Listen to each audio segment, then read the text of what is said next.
Yeah, there's.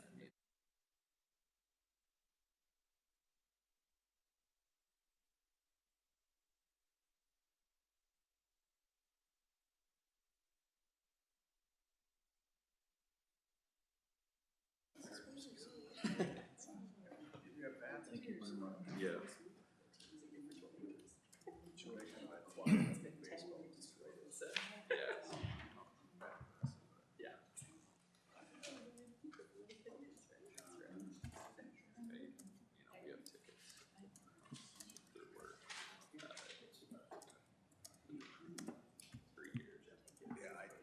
Just because somebody else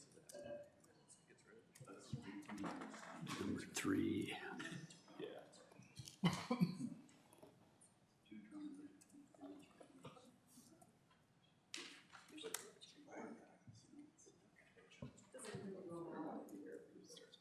What's that? My watch said 8:44. Now it's 8:45. All right, good morning, everyone. Today's Tuesday, June 2nd, 2026. It's time for public comment, which is, of course, your opportunity to just come up and give us your name and what you want to talk about. The board will not comment on it. It's your time to talk. We're here to listen. So first up is Kevin Winkler. Yeah, you have to push a button up there. I don't know which one. I think I remember from 2 weeks ago. You might have done it before. It's on green. Here we go. Okay. Good morning. Sorry. Just wanted to touch base on a few things that I left with 2 weeks ago. There's been some email communication, been back with the magistrate, been talking things over, had the attorney and Sheriff Allen involved, but they're not here. I guess they only come in after the 15 minutes to hear things. But what I have here is a piece of paper I didn't provide with anybody, but it has John's signature on it, approving of a court case, representation of the county. And on this piece of paper, I have one of your social workers right here. Says that on 2/2/24 that she sent a service for due process by first class mail. Her signature right on that copy. All right, well, in some communication with attorneys, it said that an expedited process was utilized.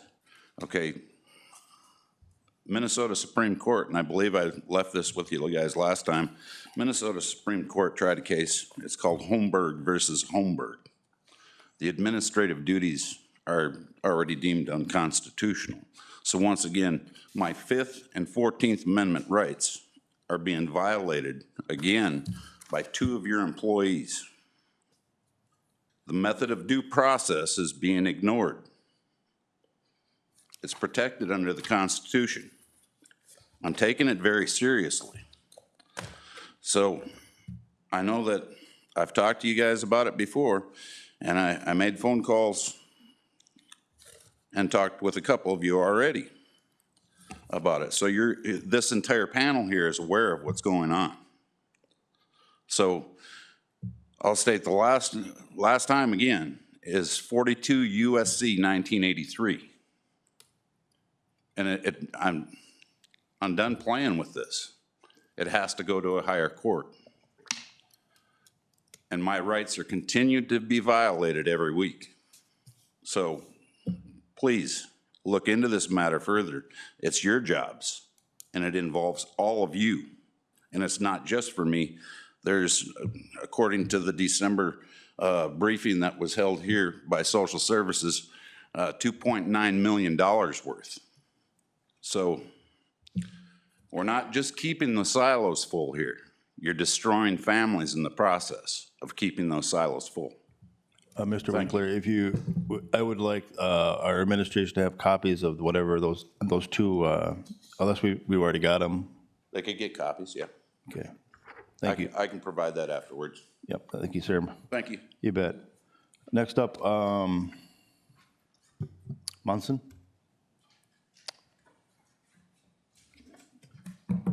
Morning. Good morning. Good to see everyone again. My name is Tina Munson. I'm with U.S. Solar. I'm here again to request that the Board of County Commissioners of Todd County approve USS Eagle Bend Solar. We have proven on the record time and time again that this project's a good project and that approving it is the right decision. We did work since May 19th meeting with your county staff, Adam, who was able to get us a summary of the list of issues that he heard at the board meeting that we also had. And so we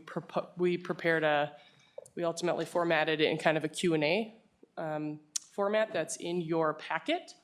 Happy to answer any questions when the agenda item comes up. I know that it's quite a bit of information, but there's a lot of information to share based on the questions that were asked. We do have our legal counsel, Tim Kelly, with us again, but today I also have a new face with us, Luke Rabine, who works on our construction and operations side. So if there are further questions around the construction or the operations and maintenance of the project, you have the expert here this morning. With that, again, I'll just reiterate, we think approving this project's the right thing to do. We think we have proven on a legal basis that it is the right thing to do. And also we are available for questions. Thank you. You're welcome.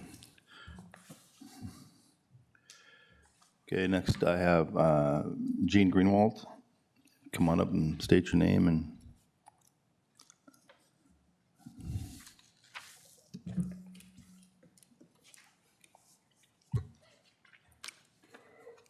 Good morning, Jean Greenwald. I just wanted to follow up with a statement I made at the last meeting about not being treated well.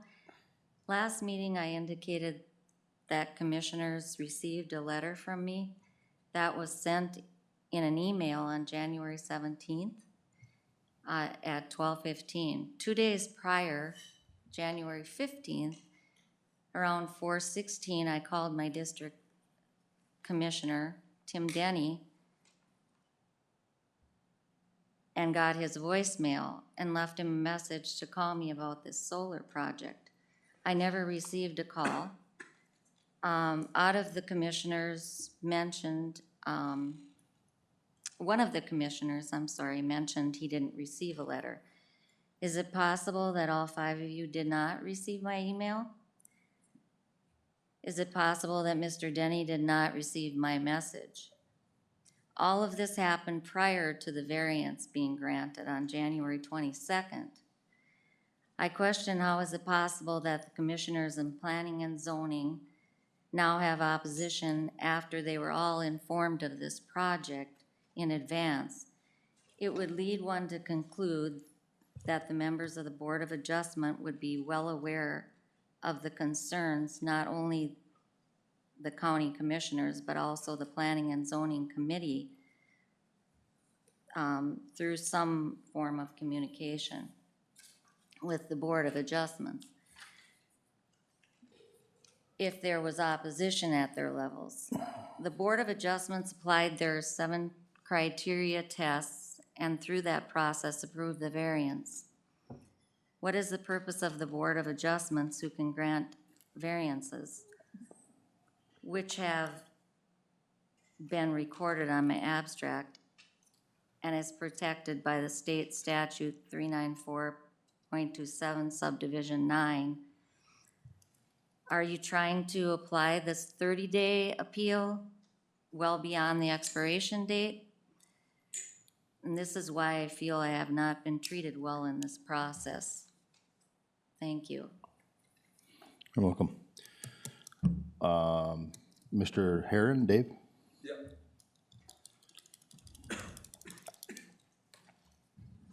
Excuse me. I did a little research on these solar panels, and I was wondering if that land that is qualified for hazard material, because most of the panels are made up of mercury and cadmium lead, and it's known from universities, and you can look it up on the internet, when their storm comes through, they had in cases where these things got shattered over the county, and they were not able to grow potatoes because a potato grows underground and absorbs this stuff.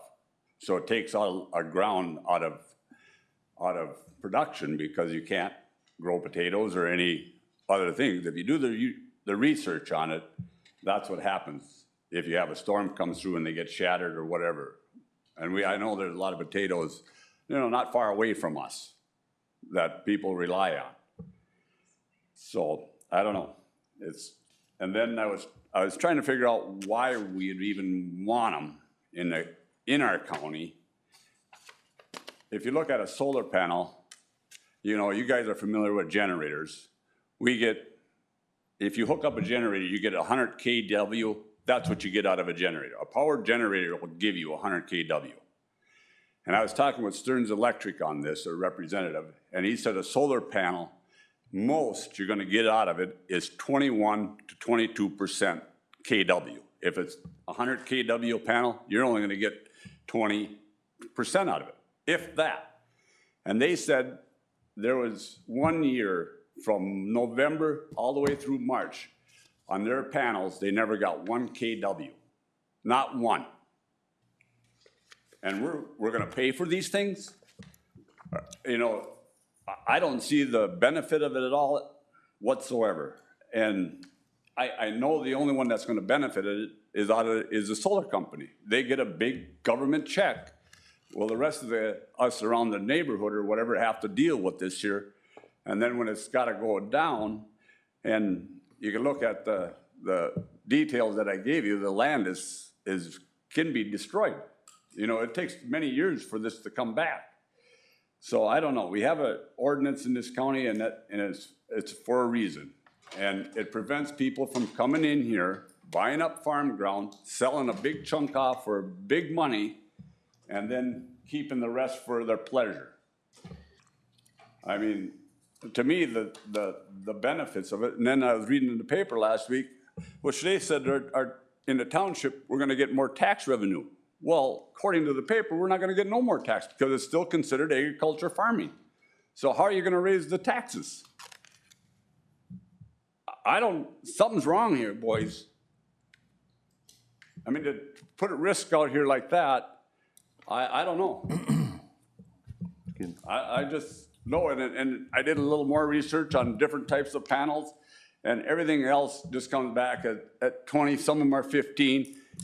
And in the southern part, Stearns Electric said, yeah, you'll get a little more out of them. You get a little more sunlight.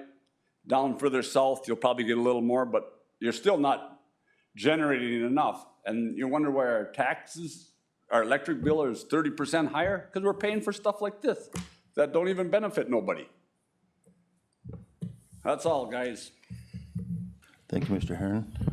At this point, public comment is closed, and in a few minutes, we will start up our regular meeting. And remind everyone that have your cell phones silenced and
9 o'clock, ready?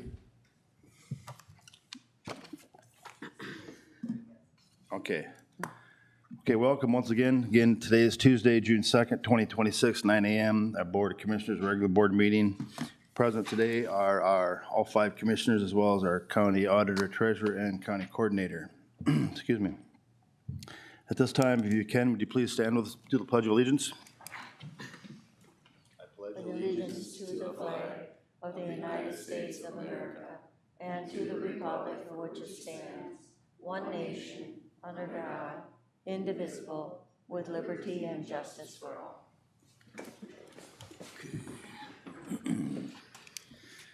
Okay. Our third agenda item today is, I'm going to call and ask, are there any amendments to today's agenda? Yes, Mr. Chair, we have 2 that we'd be amending off, 4.6 and 4.7 of the potential consent items will be removed today. Yep, Off? taking them both off, Okay. removing them. Is that it? That's all I have. All right, commissioners, you've heard the 4.6 and 4.7 be removed. At this point, I would ask for a approval of the agenda with amendments. Randy, you got it? And Tim, did you second it? Second. Okay. All in favor of approving the agenda as amended, signify by saying aye. Aye. And opposed? Motion is carried.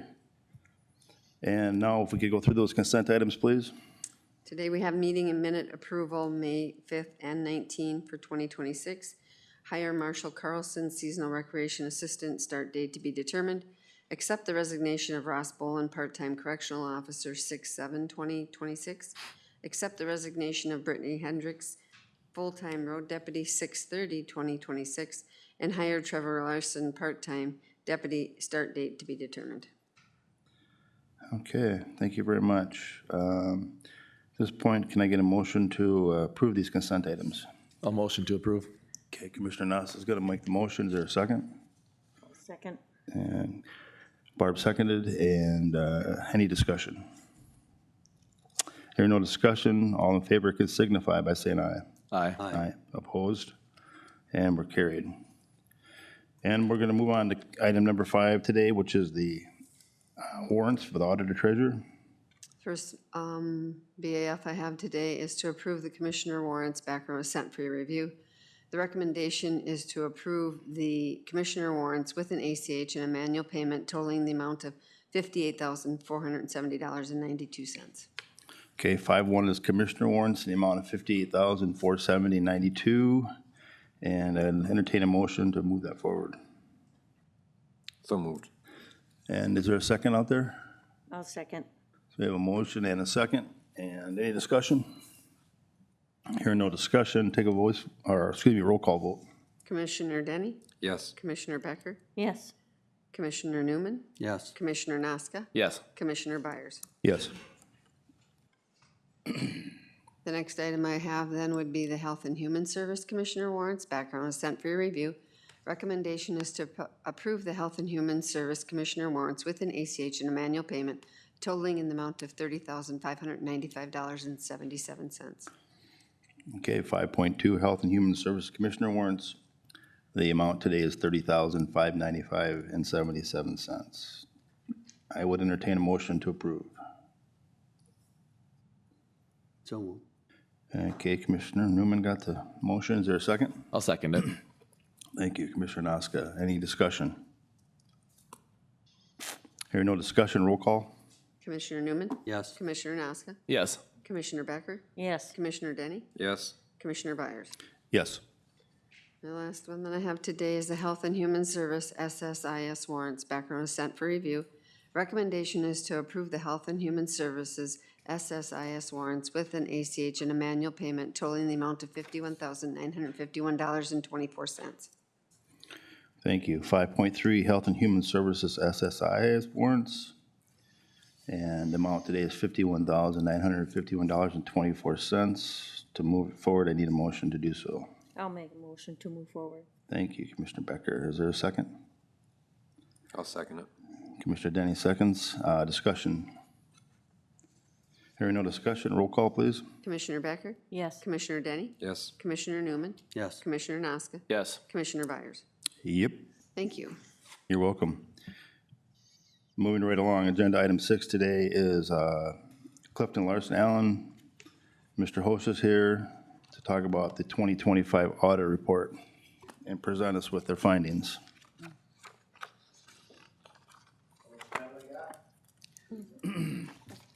How much time I got? Good, so you got a little time. All right, sounds good. Well, it's great to be here today to present the 2025 audit. I passed out the PowerPoint that we'll go through here today. Your audit is issued but not printed yet, so it's probably sitting on the printer back in our office. And to my knowledge, over the years, you've been either the first or second county audit done each year. This year, to the best of my knowledge, you're the second one. We had one other audit that sort of snuck in ahead of you, but all in all, the audit went very well. On page 2, there's just a list of things we'll go through today. Kind of already did the brief introduction. There's certain things we're required to communicate to the board as required by audit standards. The same goes for our testing and evaluation of the county's internal controls. The state auditor's office requires us to test your compliance with various state statutes. Then we'll take a high-level look at how the county did financially for the year and then wrap it up. So with that, we're already on page 4. So the required communications, the board will receive, it's about a 4-page boilerplate letter. It's basically the same as last year. The high points in there are, we need to communicate what our responsibilities are when we do an audit, and that's to issue an opinion on your financial statements. And we issued a clean opinion just like all the prior years. And what that means is your financial statements are materially correct as presented. That's the best opinion we can give. That's what you're getting. Page 6. So the audit standards require us to obtain an understanding of your internal controls, test them, and then report the results of that testing. And there's 3 items we're just required to communicate. They're the same as last year. And it's basically the 3 main ones that the majority of the counties in the state do receive these required communications. One is you don't have complete segregation of the accounting functions. There just aren't enough people to fully do that, but we're required to communicate it to you. We did have a few audit adjustments, nothing out of the ordinary. We're just required to let you know that we did make some adjustments.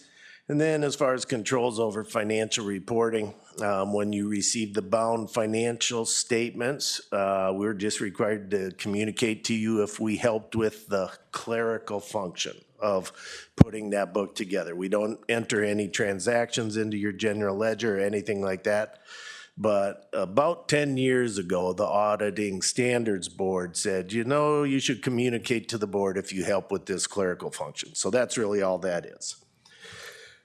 There's another category that we're required to communicate to you if things come up, and they're called significant deficiencies, but I'm happy to report there are none of those that came up in the current year audit. There weren't any last year either, so that's a good thing. Page 9, as I mentioned, the state auditor's office requires us to test your compliance with various state statutes, and there's 2 items we're required to report. One is the ditch cash deficit. Some individual ditches have deficit cash balances. And then also when the county publishes its disbursements, it's publishing only the credit card company and not the actual vendors. And those were reported last year as well. So we do a financial statement audit, but many, many years ago, the federal government used to do some testing of the federal grants that it passes through to local governments. And then they said, you know, instead of making the counties go through 2 audits, why don't the financial statement auditors test the compliance and controls over the federal grants? So that's called the federal single audit. We completed that this year as well, and there were 2 programs. Oh, hang on. I think there might have just been, 2 programs, the Medicaid or Medical Assistance Program and the final batch of the ARPA funding. And there's just one item we're required to communicate, and that was related to medical assistance and the reporting. There's lots of reports that need to be filed for the medical assistance program. Somebody should prepare them, and then someone should review them. What we found this year is there were a couple of those reports where there wasn't documentation that the review occurred, so super easy to fix. Whoever reviews it just got an initial and date that it was reviewed. So hopefully that will go away for next year.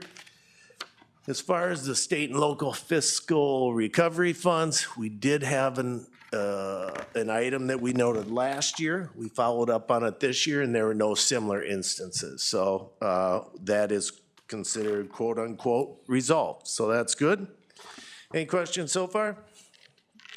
All right. How do we do financially? Overall, I'd say the county had a pretty good year financially. This is a chart that, looks at the amount of reserves that you have across the whole county. And as you ended 25, you have 9.5 months of reserves.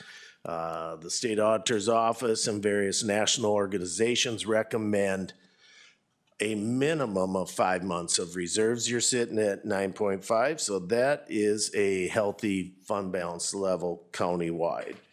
The restricted fund balance as a percentage of revenue, how much of the yearly revenues is sitting in reserves, has fluctuated from 62 to 74%, and with 2025 actually being at 74%. So overall, expenditures for the governmental funds, that excludes solid waste, we're down about 2.5 million this year, and the biggest component of that was the number of road and bridge projects decreased quite a bit from the prior year. And we do see that as a roller coaster with road and bridge. It all depends on, the state aid highway monies that gets allocated to the county.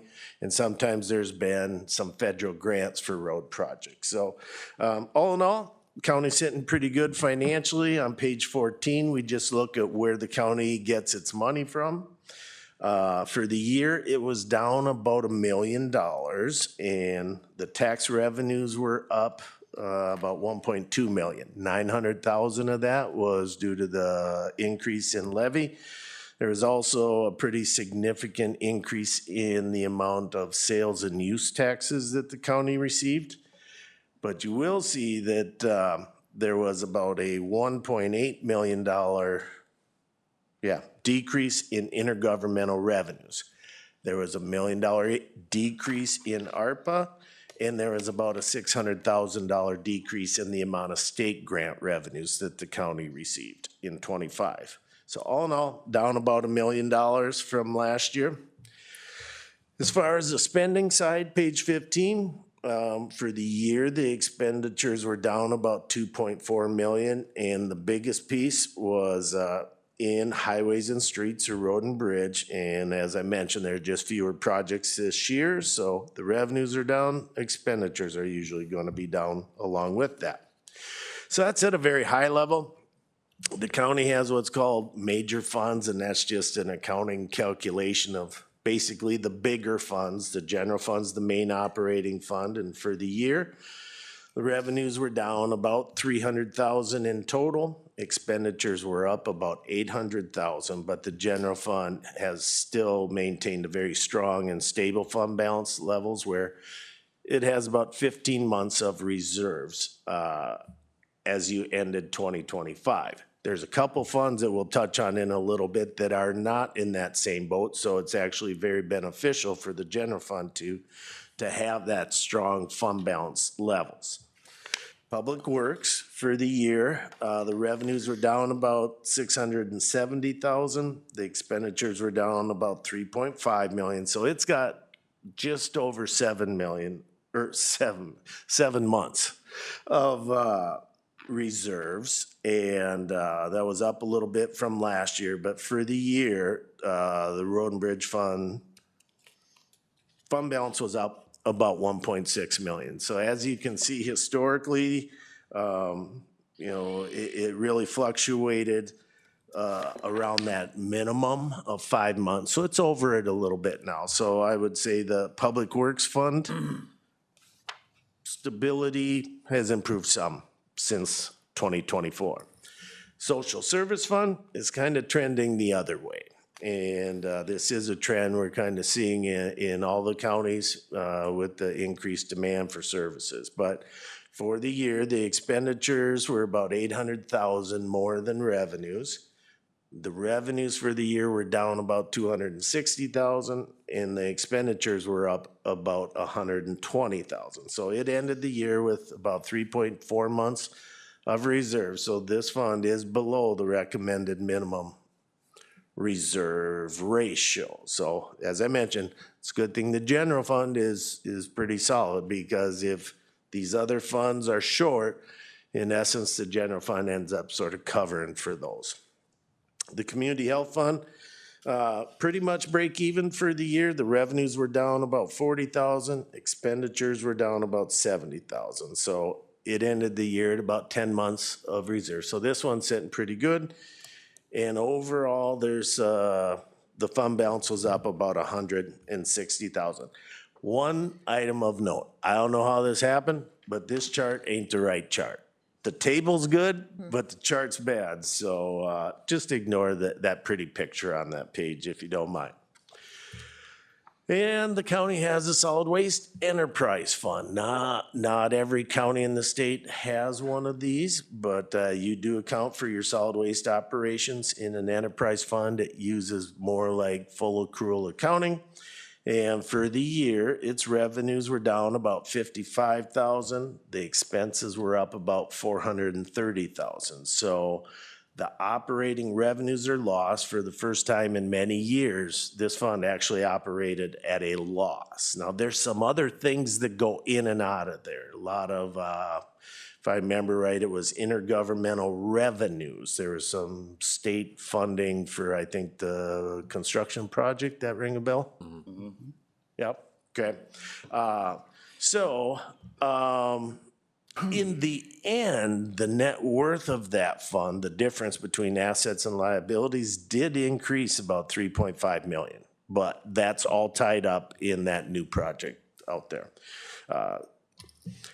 If you do look at the reserves in this fund, now it's down to 2.66, and that's a pretty big drop in the amount of reserves. But up until the end of 25, there was some funds that were sitting there that were going to be used in 25, and that's what's kind of accounting for that big decrease. It's based on the total expenditures as well. So since the expenses were up, that is going to reduce that ratio for the number of months of reserve. So maybe just keep an eye on that one as you go into the 2027 budget season. But all in all, the county financially is very solid. The reserves are for the most part above the recommended minimum, which is good, especially with the economy right now and the costs of everything going up. But page 22, the general fund's above the recommended minimum levels. The health fund is also above it. Social services is above it, is just below it. And I know it says public works is below it, but with that, the activity from this year, it actually just tweaked a little bit above the recommended minimum levels. Operationally, though, solid waste continues to, have more operating revenues than expenses. So even though in the end there aren't a lot of reserves left in the solid waste fund, it's still operating, let's say, quote unquote, at a profit. So page 23, just a reminder, we have to do it every year, but just know that the county doesn't have complete segregation of the accounting functions. And each year, it seems there's one or two new accounting standards. And for 25, it was GASB, which stands for Governmental Accounting Standards Board, number 102, on certain risk disclosures. The county implemented it, looked at it, but it had no impact on your financial statements. So we like it when that happens. So with that, it's been a pleasure working with you, and I got time for questions, if any. Thank you very much. Commissioners? Anyone? Maybe Denise or someone, on the social services fund revenue expenditures, since about 23, the revenues have been less than the expenditures. I think that's slide 18. It's really probably the only one that seems like the expenditures are outstripping the revenues, and I'm wondering if that's part of that whole discussion about placement of foster care and stuff like that. I guess I can, Out-of-home placements? yeah, that's kind of what I'm At guessing. the statewide, yeah, we're in, other counties are seeing definitely increases in out-of-home placement costs. And they've been going up, especially since COVID. They're pretty, I mean, inflationary wise, that's like a skyrocket, or, a rocket ship, it seems like, so, okay. Yeah, that trend is all over. Yep. Good enough. Any other questions or comments? No, thanks, Doug. All right, thank you. Good to see you. Have Thanks a so great much. summer. Yep. Okay, we are ahead of schedule a little bit, so we'll move on to planning and zoning. Agenda item number 7. First up is U.S. Solar request for CUP.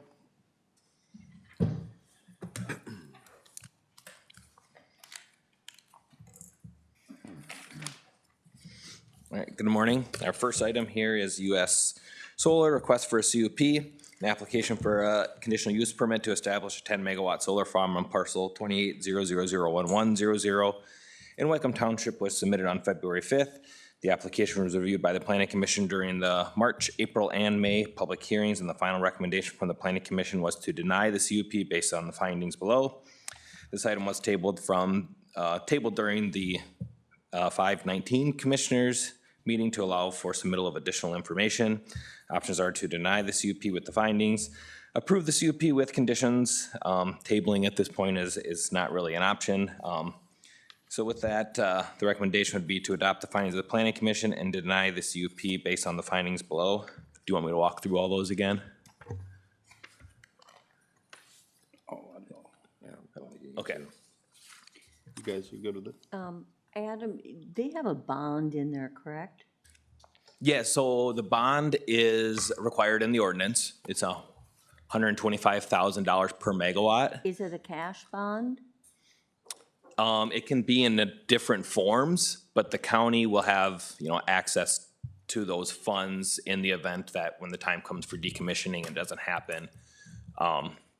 We could access those to decommission the site. So, Mr. Chair, if I could, so if they go under with a bond, it might not be any good, but if we do go with a cash bond, Sure. and if they go under, we still have the cash. Sure. And I think we could specify that. I mean, if you get to that point. I would like, go ahead. to that question, at least in my business dealings, there's, when companies go in there, there's a whole list of creditors that, that claw back what they're owed. So I don't know legally what position the county would be in, I would think. Other counties have asked for cash bonds. Mr. Chair, Pope County requested cash, not a bond, a cash bond. Okay, I So do, it's strictly cash, so Just a Pope County, question. that's what they require. right. Thank you for that information. Continue, please. Oh, that was it, other than the one,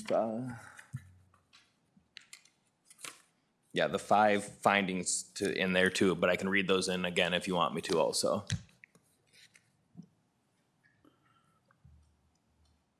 Adam, I've got a question for you, if I may, Mr. Chair. So say it does go under, everyone disappears, and we're left sitting with a solar farm that's not operational, things like that happen. Maybe it's bonded, maybe there's money there to take care of it, but whose responsibility does that fall on? Does that fall on the landowner to take care of it with that money, or does it fall on the county to take care of it with that money, or how does that? I think it would be the county would go in do the reclamation of the site with the funds that are So it'd be the provided. county that's responsible, so we'd have to, that'd be added burden to our staff and things like that, correct? You know, I can't say I officially know the answer to that, but that would, is to the best of my knowledge how that would happen, yeah. Thank you, appreciate that. Well, Adam, if I may, one of the concerns that I had was that, what happens in the future, kind of, I guess, what maybe Lou was talking about too, that, on one end, I think these things have a certain lifespan, and, effectively, they may not be what's advertised as, how many years they actually last, so, and one of my concerns is that 10 or 15 years from now, there is not a subsidy for something like this, and it's not worth US Solar's time to actually update them, So now we have a steel and structure it doesn't really conform with our county comp plan. And there's no reason to keep them going because Uncle Sam or whoever's handing out the money says that we're not handing out the money anymore. So I do question literally the lifespan of this thing. Is it really 30 years? I mean, effectively, it's probably more like 15. They do degrade over the years. So that's a concern for myself. Mr. Chair, if I may jump in there too. Sure. Sitting as a liaison on the Planning and Zoning Board, that board works very, very hard for our county, and they do allow multiple solar projects as residential ones. Adam can attest that for as far as new homes putting them on their land, and just a reasonable amount, or on building sites. So to say that we're against any kind of sort of different kind of energy is a non-factual statement. But this in my opinion goes 100% against our comprehensive plan, and that's so it's taking those productive acres away from us. I don't ever see those regaining that, and then also there is countless concerns from neighbors that are in opposition of this in the community, and the phone calls have been made and the emails been sent, and people attending the meetings have spoken time and time again about their concerns for this. And for Board of Adjustments granted a variance on this, yes, but yet I've yet, with the multiple meetings that they've had in planning and zoning, maxed out their meetings, and now we're maxing out our meetings. I think this has been given a respectful look at for many months, and been fair, trying to figure out every which angle to look at this thing from. So every committee has done their due diligence on it to make sure it's handled properly, but at the end of the day, we're still receiving, I feel like, inconsistent information from day one, and this should have been a watertight contract from the get-go. It just feels like we could. There's many gaps in this, and there's many what ifs, and that's the comment I'm hearing a lot of that, or the quote, that's the plan, that's the idea, that's what we're going to that's the plan to do this. And well, if that's the plan, I'd like to see it in a very defined contract of what everything states. I feel like our proposals for residential solar come with more teeth presented to a planning and zoning board. Thank you, Commissioner Denny. Any other discussion?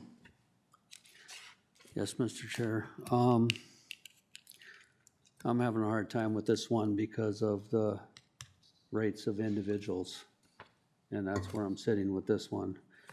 The county allowed thousands of acres of trees, and they called them tree plantations, and that was gonna be the new cat's meow of green energy. Okay, where did that go? Okay. So now you have an individual that wants to come in and put solar panels on our farm. What is their right? Who's it affecting? Okay, so what you're talking about is, yeah, you're taking it out of farmland. Okay? It's still being used. Okay? The county does collect tax on electricity. I look at my electric bill, Stearns Electric, okay? I pay a sales tax to Todd County for the use of that electricity. So the county is gonna get funding out of this through the taxation. So you gotta look at it that way too. The other thing is that land worth 10,000 an acre? Because I have prime farmland in my district, Gordon Township right now. I have an individual, his land is valued at 10,000 an acre per the county. Okay? Is anybody up in the Eagle Bend area willing to pay you $10,000 an acre? That's the question. Okay?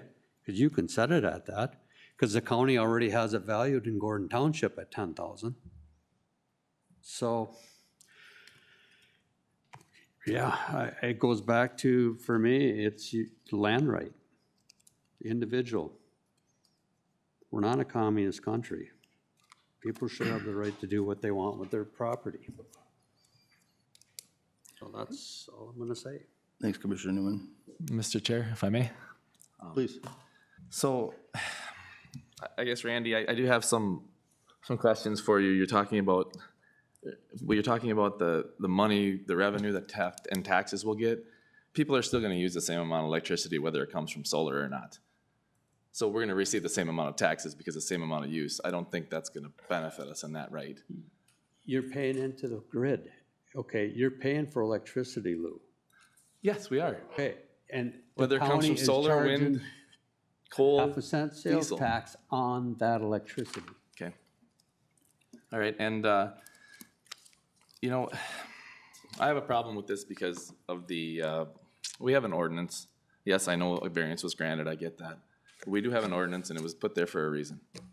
And I don't think whether I have a problem with the solar or not, which I'm impartial that way, I just don't think that this is the right avenue to go to do this. If we feel like we should be allowing solar on our agricultural land, we should maybe look at changing our ordinance rather than skirting around it with a variance. And that's my opinion on this. I don't think this is the right way to do it.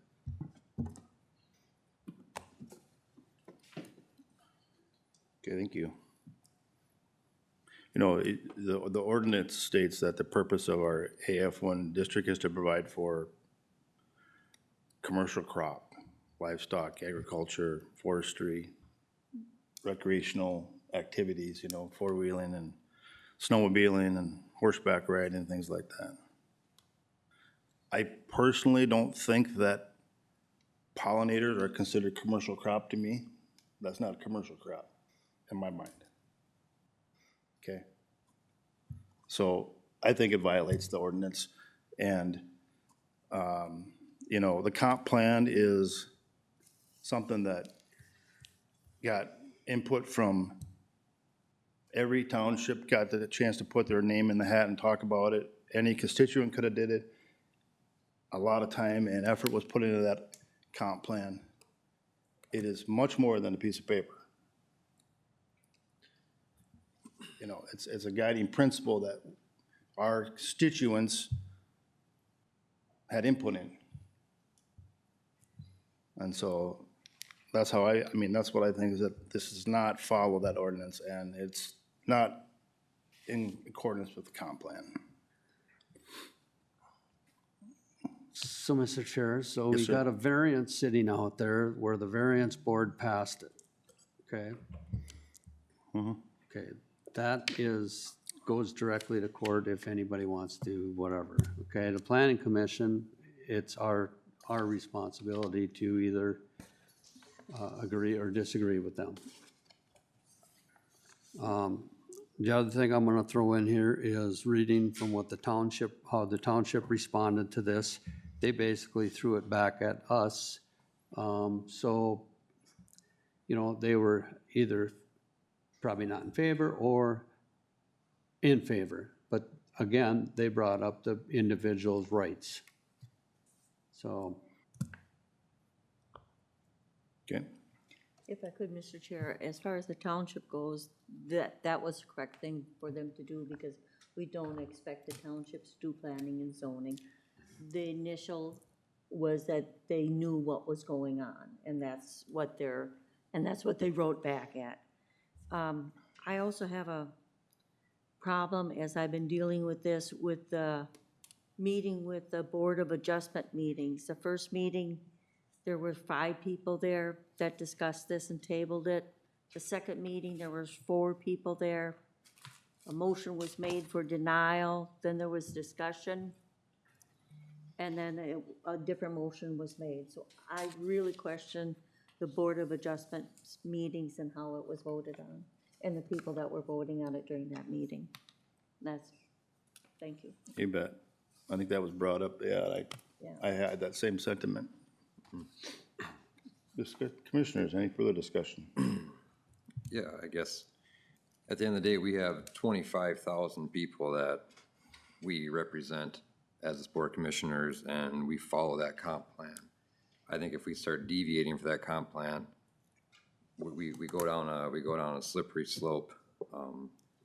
Like Commissioner Byers said, that there's a ton of effort went into that comp plan as far as cities, townships, this county representation, and all the constituents that can have their input on that. And it was written that way because that's how the information was proposed to that committee, was this is what this county wanted. And I think we'd be doing our positions a disservice by allowing it when it goes 100% against what we wrote up.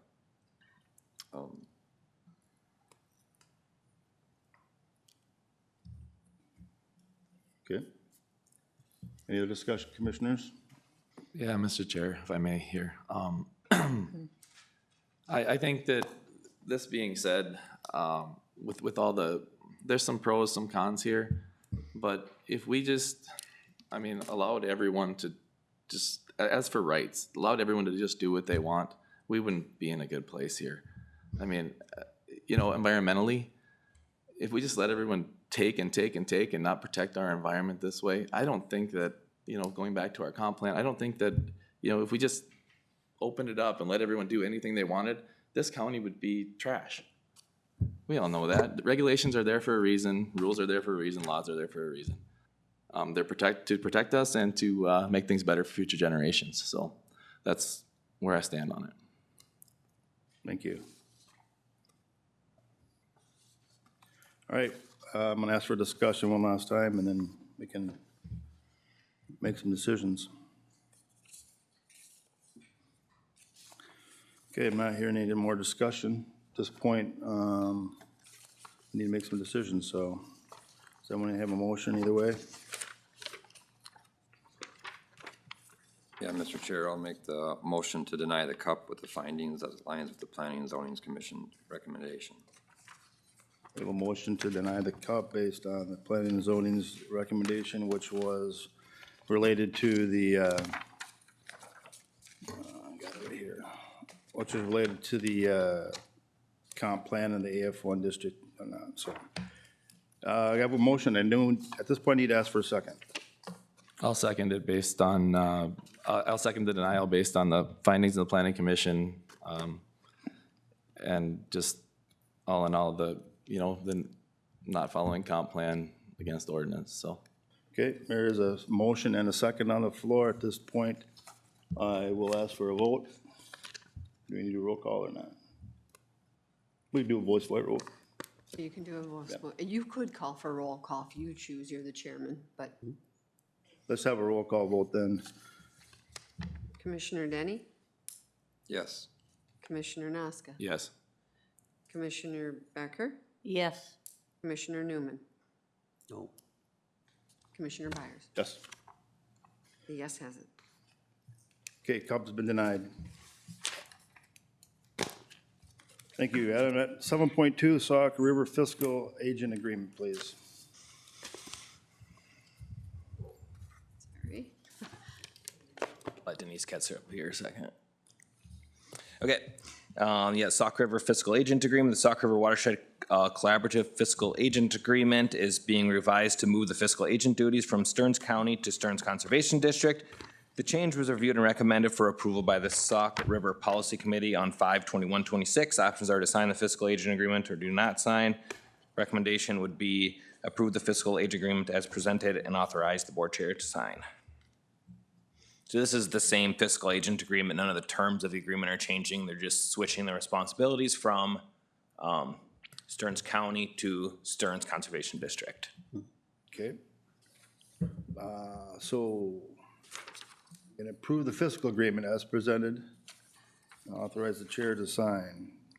Do we have a motion to do so? I'll motion to approve signing the fiscal agent agreement. Okay, Louis, you I'll second. second it, yeah. Okay, we Oh, got sorry, it. Randy. Oh, that's, my right ear's good, so you got it. And I did catch something on left ear, so Randy will get the second. Any discussion? Yes, Mr. Chair, I can't believe it's been 5 years already since we got together on that. 5 years. Yeah. Time Some of flies. these 10-year water plans, we're at the half-life of doing revisions and stuff coming up here already. Yep. Time moves fast. Okay, that's, the wheels of government. We got her done. Let's take a vote. Those in favor can signify by saying aye. Aye. Aye, opposed, and passed. 7.3, please. It is the Sacred Heart Addition Final Plat, an application for subdivision to create a 1-2 acre lot for the purposes of cemetery plots on parcel 12-000-7400 in Hartford Township, was submitted on January 9th. Preliminary plat was approved by the Board of Commissioners on February 17th with the following conditions. One, that the applicant shall remain compliant with applicable local, state, and federal regulations related to the operation of a cemetery. Two, declare a cemetery official and an alternate that will be responsible for following state rules and provide contact information to the county to be recorded with the final plat. Maintain a list of individuals buried in exact location within the cemetery. 4, cemetery plot must be completely fenced off with boundaries clearly identified. All burial sites must remain outside of the fenced area. Inside the fenced area. 5, establishment of vegetative screening around the entire property. Screening shall be no less than 6 feet height at maturity. And 6, cemetery must be established, maintained in compliance with Minnesota statutes, chapter 307. Planning zone has completed a review of this proposal and determined that it is ready for final platting. Options are to approve the final plat as presented, deny final plat, so the recommendation would be approval of final plat as presented to formally establish a Sacred Heart addition. Okay, our, the Sacred Heart Edition final plat.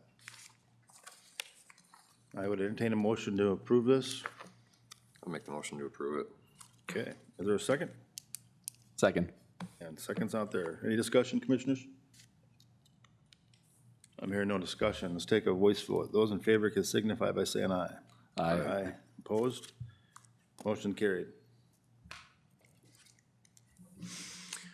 Okay, and then my last item, switching over to the soil and water, would be Todd SCVCD vehicle purchase. The Soil and Water Conservation District is in need of replacement of a vehicle and would like to purchase the attached 2026 Chevy Colorado via the state bid site. The final cost of the purchase comes to $34,504.45. Truck will be purchased through grant funding provided by the county feedlot program, and the county will purchase on behalf of the Soil and Water and invoice the Soil and Water for reimbursement. Options are to approve the purchase of the 2026 Chevy Colorado in the amount of $34,504.45, or do not approve. The recommendation would be approve the purchase of the 2026 Chevy Colorado in that amount from Saxon Fleet Services via the state bid site.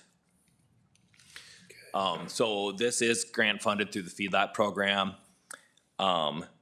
We had grant funding that we've always rolled over, and they've changed, without us really knowing, they changed that we need to spend that money by the end of the year. Now, John helped us and we've had conversations with MPCA to be able to extend that grant deadline to the end of June so we can spend that money and not just have to send it back.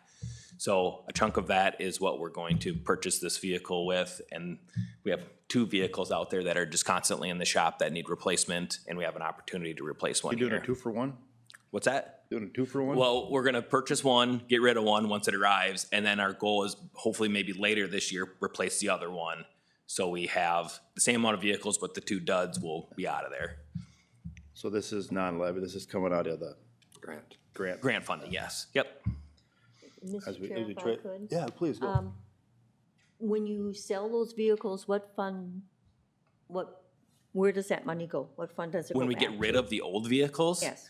we usually just work with Denise and wherever, you know, that, agreement to that merger that they would be part of the fleet, but he's purchasing this with grant money. Okay, And so his other vehicles would be. But when he sells the other two, are you do those on an auction or some sort, or, yeah. so they're available to whoever, the public, yeah? if they're in good enough shape where they. I was gonna, one other question, you're getting a Chevy Colorado 2026 for $34,000. Yeah, so we Is it searched, is it automatic, or is it a stick, or is it? no, it's Does an it have automatic, 4-wheel drive, 4 doors. So that's why we went this route. We initially looked at used options to buy locally, but the cost difference between buying a low mile used vehicle to buying brand new was so negligible that it makes You sense know, to your go staff's new. gonna have to roll down the windows right there, it's not gonna be electric. Hey, we do still have a truck that's that way. Okay, So yeah, this is just box stock. I think the only things we added were a cover to the box and then some good floor liners because we haul mud in the truck all the time. Otherwise, it's 4 wheels to get us around. okay. Commissioners, is there a motion, or you wanna, Yeah, I'll make the motion to approve using the grant money to, we have a motion, Commissioner Danny, second, Commissioner Becker. Any other discussion? Okay, no discussion then, we will proceed with the voice vote. Those in favor can signify by saying aye. Aye. Opposed? Carried. Thank you. thanks, Adam. Welcome. Thanks, Adam. 9, extension team. Heidi, Kristen, Tony, some young man. Cody, is that your name? You have a slide? Welcome. We sure do. Well, thank you. All right. No, thank you. Thank you for having us here today. So we'd like to share a little bit about what what 4-H has been doing in so far this program year. So I'm Heidi Igo, if you want to go to the next slide. Thank you. So I've been the extension educator for a little over 3 years. We also have Kristen Sorella. She's been here 8 years, okay. And then we also have a summer intern is Caroline Keene. She's not able to come to hang with us today, but she is a graduate of Long Prairie High School, and she's currently an ag education major at Crookston University. And so you'll see her around working with us a lot this summer. All right, next one. So just kind of a snapshot of the county, where we are right now. We have our 7 community clubs located around the county. We have 2 project clubs. Right now, one is the Cloverbud Project Club for kindergartners, first and second graders. And then we just started a new club, the 4-H Staples Motley 4-H After School Club. We'll talk about that in a little bit. We have currently 165 enrolled youth, which is up from 148 last year. We have 45 first-year members, up from 26. We have 62 Cloverbuds, those kindergartners, first and second graders, up from 28 last year. It's been, and I've heard from like the clubs, they've seen them. They're like, what do I do with all these little kids? You're like, well, okay, you know what to do. You just need to, you have to rethink how you run your meetings and stuff when you have kindergartners there as versus like 12th graders. And then we are consistent with our 39 adult volunteers. All right, next one. So Minnesota 4-H envisions a state where all youth thrive and are confident in who they are, successful in what they do, and deeply connected to others, their communities, and the world around them. So through meaningful experiences and relationships, 4-H helps youth discover their potential and create positive change where they live and lead. Kind of those are those 2 big words that we use a lot in 4-H are learning and leading. All right. Our goals, the Minnesota 4-H Youth Development Program focuses on these 3 goals. First, we aim to ignite a passion for learning in our youth, encouraging them to explore their interests deeply. Second, we empower them to lead as innovators and change agents in their communities. And lastly, we partner with adults to create high-quality learning environments. And that's where I'd like to focus today is that Staples Motley 4-H After School Club really embodies all 3 of those goals. All right, so we'll start with Learn. We started an after-school 4-H club. If you want to go to the next one. No, you're good. So we started this 4-H after-school club in Staples Motley Elementary School this year. We've met 3 times already, twice in April and once in May. And it was a pretty good time. There's a ton of kids. We have 22 new families in this club, and they're not all Todd County families. Staples is on that border, and so they could be in Morrison or Wadena, but they all joined Todd County 4-H to be a part of this program.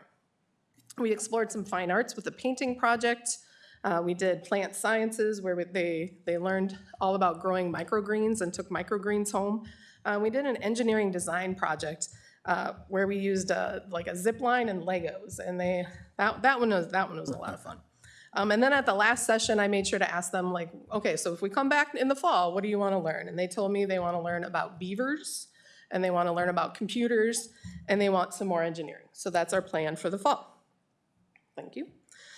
So we had 2 youth leaders, youth leader volunteers for the after-school project club. The one in the gray, that's Angie. She's actually a Wadena County 4-H'er. And she goes to Staples Motley High School, and so she came over and helped us out for one of our project days.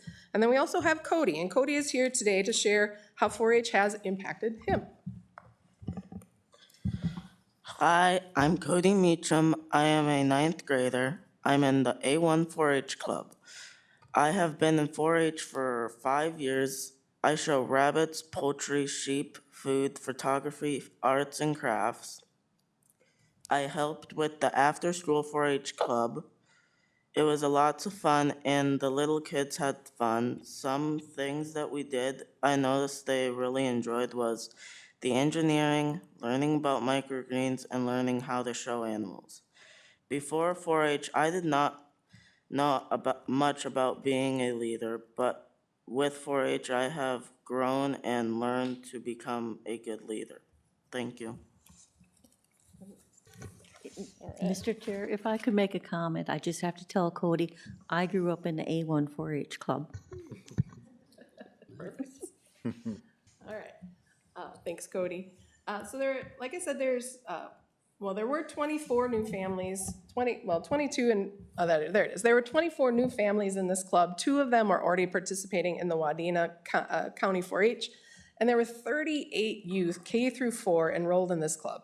Now, you can't really do a lot if it's just 1 adult and 2 youth leaders. I mean, you can do a lot, but it gets a little off the rails pretty fast. So we were fortunate to have 2 other adult volunteers, Lisa Meacham, who's with us today, and then also Brandy Lyon are 2 examples of how important adults are to that 4-H program. Without their willingness, their time, and their energy, we would not be quite as successful as we were. So that's our Staples Motley 4-H club. Communication, I hear from people like it's hard to find where 4-H stuff is, so here's just some instances or some places where we have our communication for 4-H. You can find us on the extension webpage, which is the kind of maroon one. There's a whole 4-H section and a whole bunch of drop-down boxes about just about anything you could possibly want to know about 4-H. Countywide meeting notes are there, agendas are there. Along with a calendar. Kristen's been really great about keeping the calendar up to date with all of our events and all of our club meetings. We also utilize Facebook. Most of the time.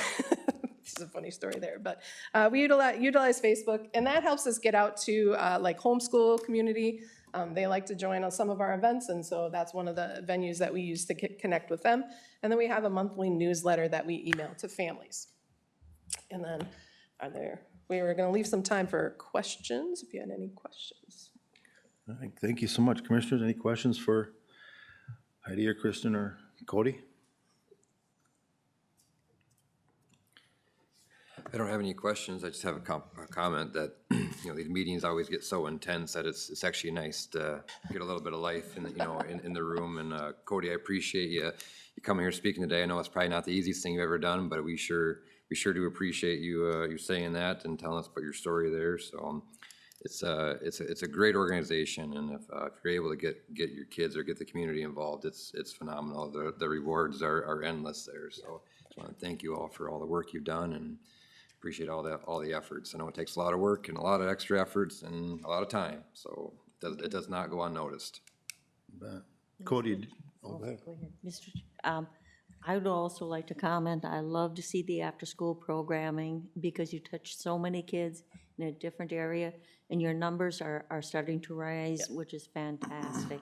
Absolutely. Thank you for the good work. Thank you. Thank you. Cody, did you volunteer to be this leader? Yeah. You did? Oh, great. You did, huh? I asked. and You stepped he didn't up though, say huh? no. That's the first, rung on the ladder to becoming a big, great leader, so appreciate you stepping up. At a ninth grade level, that's tremendous. Your confidence is gonna grow. Thank you so much for doing that. And thank you, guys, appreciate it. Commissioners, would you like to take a picture with Yeah. the group? Would you like, Maybe? well, I don't, yeah, I can take a we can take a picture. Yeah. Yeah, You got a Okay. camera? awesome. Okay. Anybody got a camera in there? Deb, help us? Sure. Okay, great. Denise said, let's do a picture. Tony, you guys gotta be in the picture too.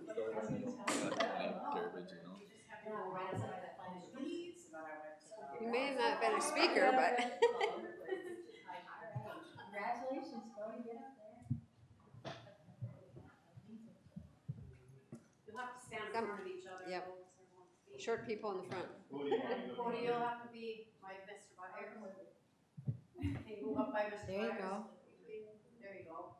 Right in between there.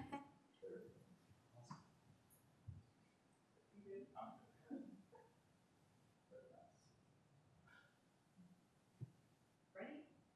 Say cheese. All right. Thank you. And I will name names. She'll get it. So, what's your, if I need to contact someone.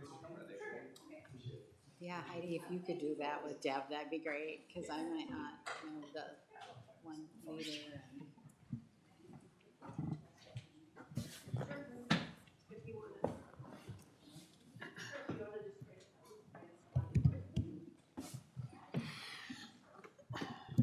I remember I used to have my FFA coat, man.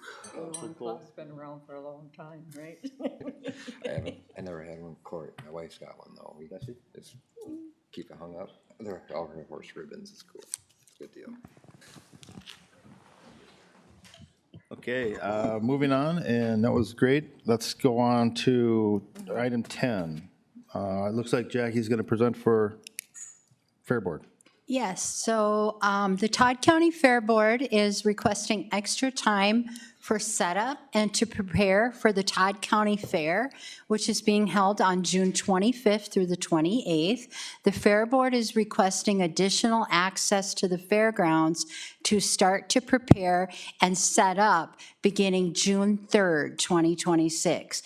Now, typically, the Fair Board has access to the fairgrounds 1 week before the fair, the week of the fair, and 1 week after the fair. So your options would be to approve allowing the Todd County Fair Board to have additional time to set up starting June 3rd, 2026, or to not approve that. Okay, wonderful. Asking for extra time, commissioners. Is there any discussion, or if you want to make a motion? Some discussion prior, Bob, if I could. Please. Yeah, no, being a member of the Fair Board and seeing all the time and effort these people put in and seeing the numbers kind of dwindle for people helping, I can definitely understand why more time could be needed to set up. So with that, I will make a motion to approve the additional time. Okay. I'll second it too. The only question that I have, Bob, is should we do a walkthrough before the fair, before the Ag Society takes over the building? And I don't know, was there a walkthrough ever done after hockey or not? I know they I'm part were of that, and- scheduled, but. Yeah, there was no walkthrough after hockey, and I mentioned that to Mitch, that we still need to do that. What our policy is once somebody uses the building, we need a walkthrough because they have a deposit down. And for us to reinstate that deposit back, we need to know if there's any issues that need to be fixed, if we need to hold that deposit. So yes, there needs to be a walkthrough, especially So I prior to would somebody ask that taking it. probably Mitch would schedule a walkthrough That's and let Mitch's us know. Yes, responsibility. that's what our rule is Mitch schedules it, and then Okay. two of us walk through. Okay. Noted, and talk to Mitch. And yeah, I mean, the Fair Board is doing a lot of promoting on Absolutely. social media and everything, so I hope it's gonna be a whiz-bang blowout. Good weather, hopefully. Harvey Wallbanger. All right, here we go. All right, we got a motion and a second. Let's take a vote. All in favor signify by saying aye. Aye. Opposed? Okay, motion Thank carried. you. Thank you. Next up, we have Sheriff Allen and contracts for the cities, it sounds like. Good morning, Commissioners. Board action form for today is just an approval of the yearly contract for the contract cities for law enforcement. Met with a number of cities, and based on levies and economy, we made an effort to keep everything kind of the same. So the contracts are going to be identical except for the year change. So be the contract for all the contract cities, $45 an hour for all the cities, and they vary in size and how many hours per month they request. So the recommendation is to approve the contracts for the cities of Bertram, Gray Eagle, Browerville, Clarissa, Eagle Bend, Hewitt, and Bertha. Thank you very much. And commissioners, any discussion, or if there's a feeling to move forward, go ahead and make a motion. I'll make that motion for approval. The only question I have, Mike, is each city makes their own, how many hours they want to contract, is that correct? That's correct, Commissioner. They vary a little bit, but generally it's based on population and the hours requested. For example, Hewitt would be significantly less than Browerville. Okay. I'll second it. Okay, got a motion and a second. Any other discussion? Clarification, anyone? Hearing no discussion or clarification, let's take a voice vote. Those in favor can signify by saying aye. Aye. Opposed? And approved. Thanks, Mike. And agenda item 12 today is our ditch and ag inspector. We have a hold harmless agreement to review.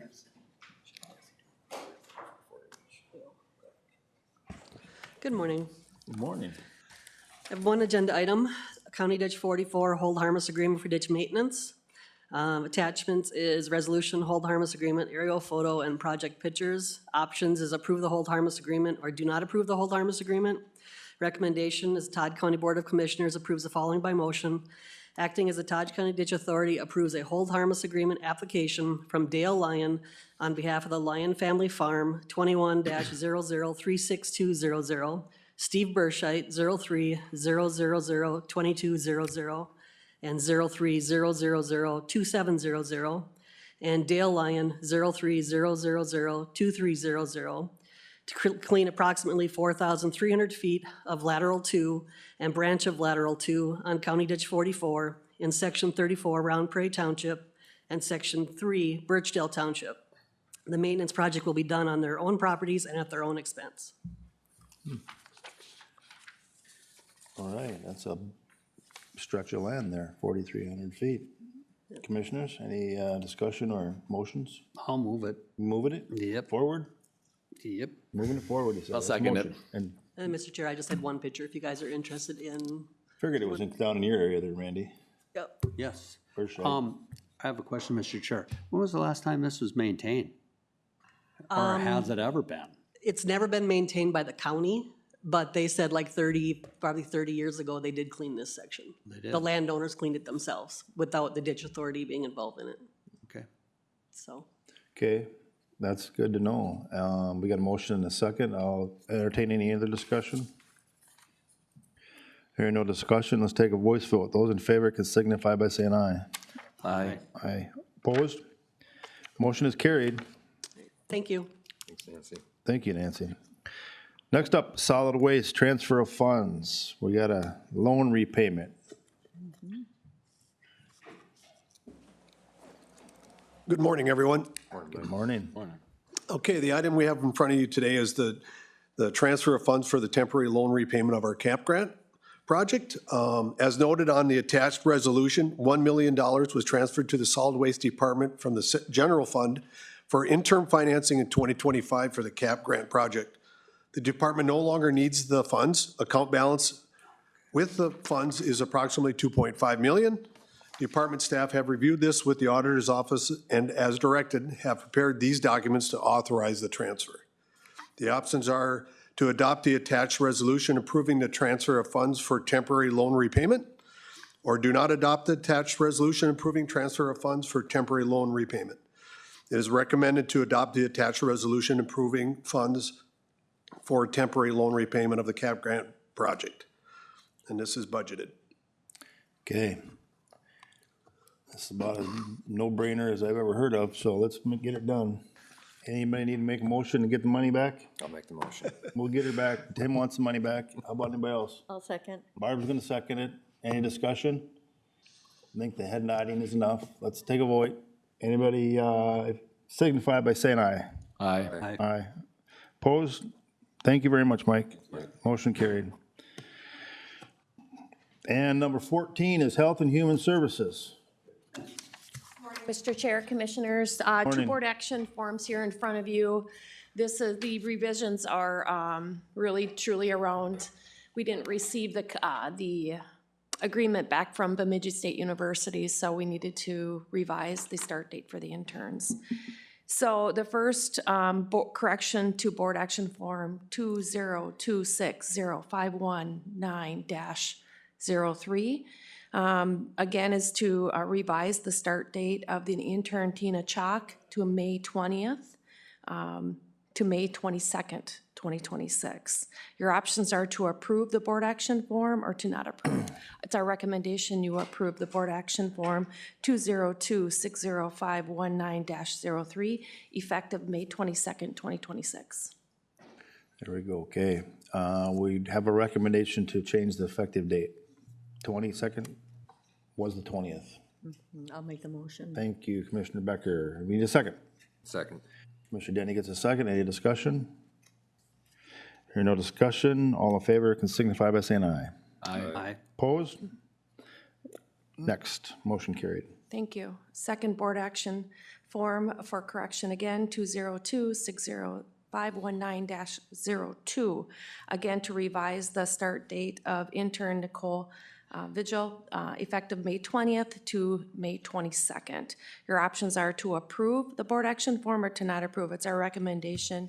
You approve the board action form 202605119-02 with the effective date of May 22nd, 2026. Okay, thank you. This is for the intern. Change the effective date from the 20th to 22nd. Any motions to do so? So moved. And a second is needed? I'll second it. And we have a second now, and I'll entertain discussion. Hearing no discussion, take a voice vote. Those in favor can signify by saying aye. Aye. And opposed, motion carried. Thank you. And now we have agenda item 15. This is gonna talk about intruder. Go ahead, you guys got it. Okay, all right. This is to, the board actions upgrade the intrusion panic button system to the DMP system for the county and upgrade the access control door badging to the Avalon system for the Justice Center. Work to be completed by Allstate Communications, who is a state contract vendor. So this is kind of lengthy, but the background for this board action form is that last year Todd County received a safe and secure courthouse grant in 2025. And the amount of the grant actually was $101,171.50. So we were pretty excited because I think we might have been we received the most in the state. This is a matching grant intended to address items that were identified in a 2024 Homeland Security Assessment Report for the Justice Center. At the time, I think Sheriff Allen and our Emergency Management Director, Mike Wisniewski, had invited that assessment report gentleman to come through. Two of the identified priorities in the report, and there's about a total of 8 items, but 2 of them included the upgrading failing panics button system for the county, and then also upgrading the door badging system, including transitioning to a full door badge access system. There are a few doorways that are still keypad entry within the Justice Center. So additional items that were in the report have already been completed, and we've been utilizing a combination of the grant funds and then also some department budget funds to satisfy the required match. Funding for the panic button system upgrade has already been budgeted by MIS and is going to be used as matching funds. But for the door badging system, we're going to use the majority of the grant funds to offset the project cost. And then the remaining balance, I have talked to Sheriff Allen, and he has graciously agreed that we would fund that through the Sheriff's Department's public safety aid dollars, which the Justice Center security is part of Sheriff Allen's purview, and one of the items that can be used for the public safety funds.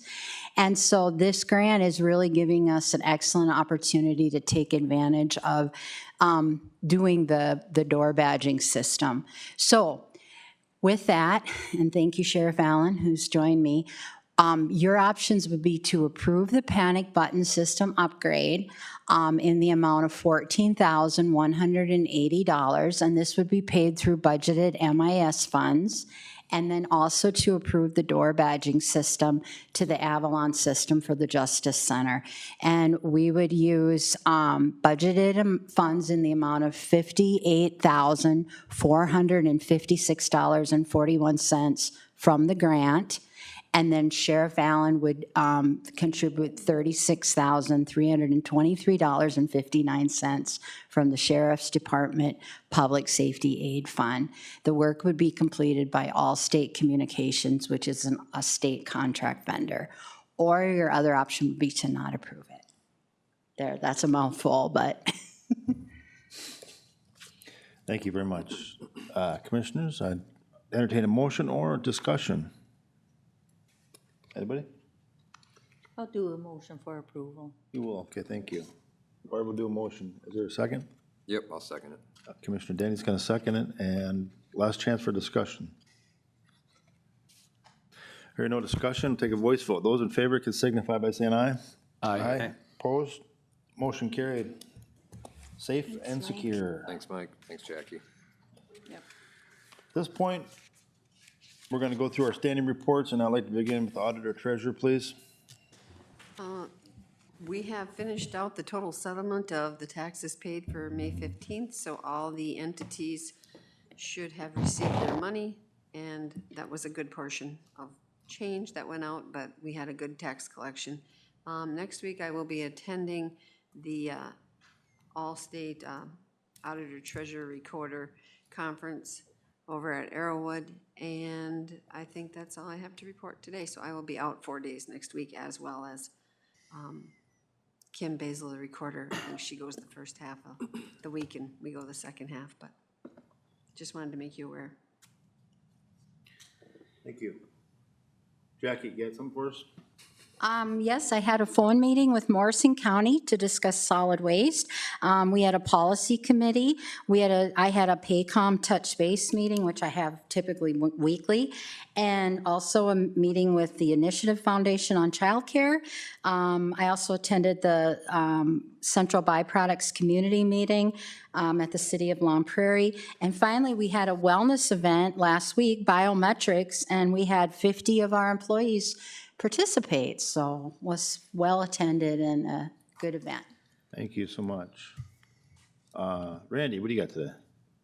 Yep, on the 19th, attended the Sauk River Watershed meeting down at Sauk, and then returned down there the 21st to attend the One Watershed, One Plan. Everything down there, it's the One Watershed, One Plan is going good. I did thank Stearns County for their past 5 years of being a fiscal agent, and look forward to having Stearns Water and Soil do the fiscal agent from now on. This week, I got policy tomorrow, and then on the 5th, the District 4 meeting up in Fergus Falls. Thank you so much. Barb, what do you got today?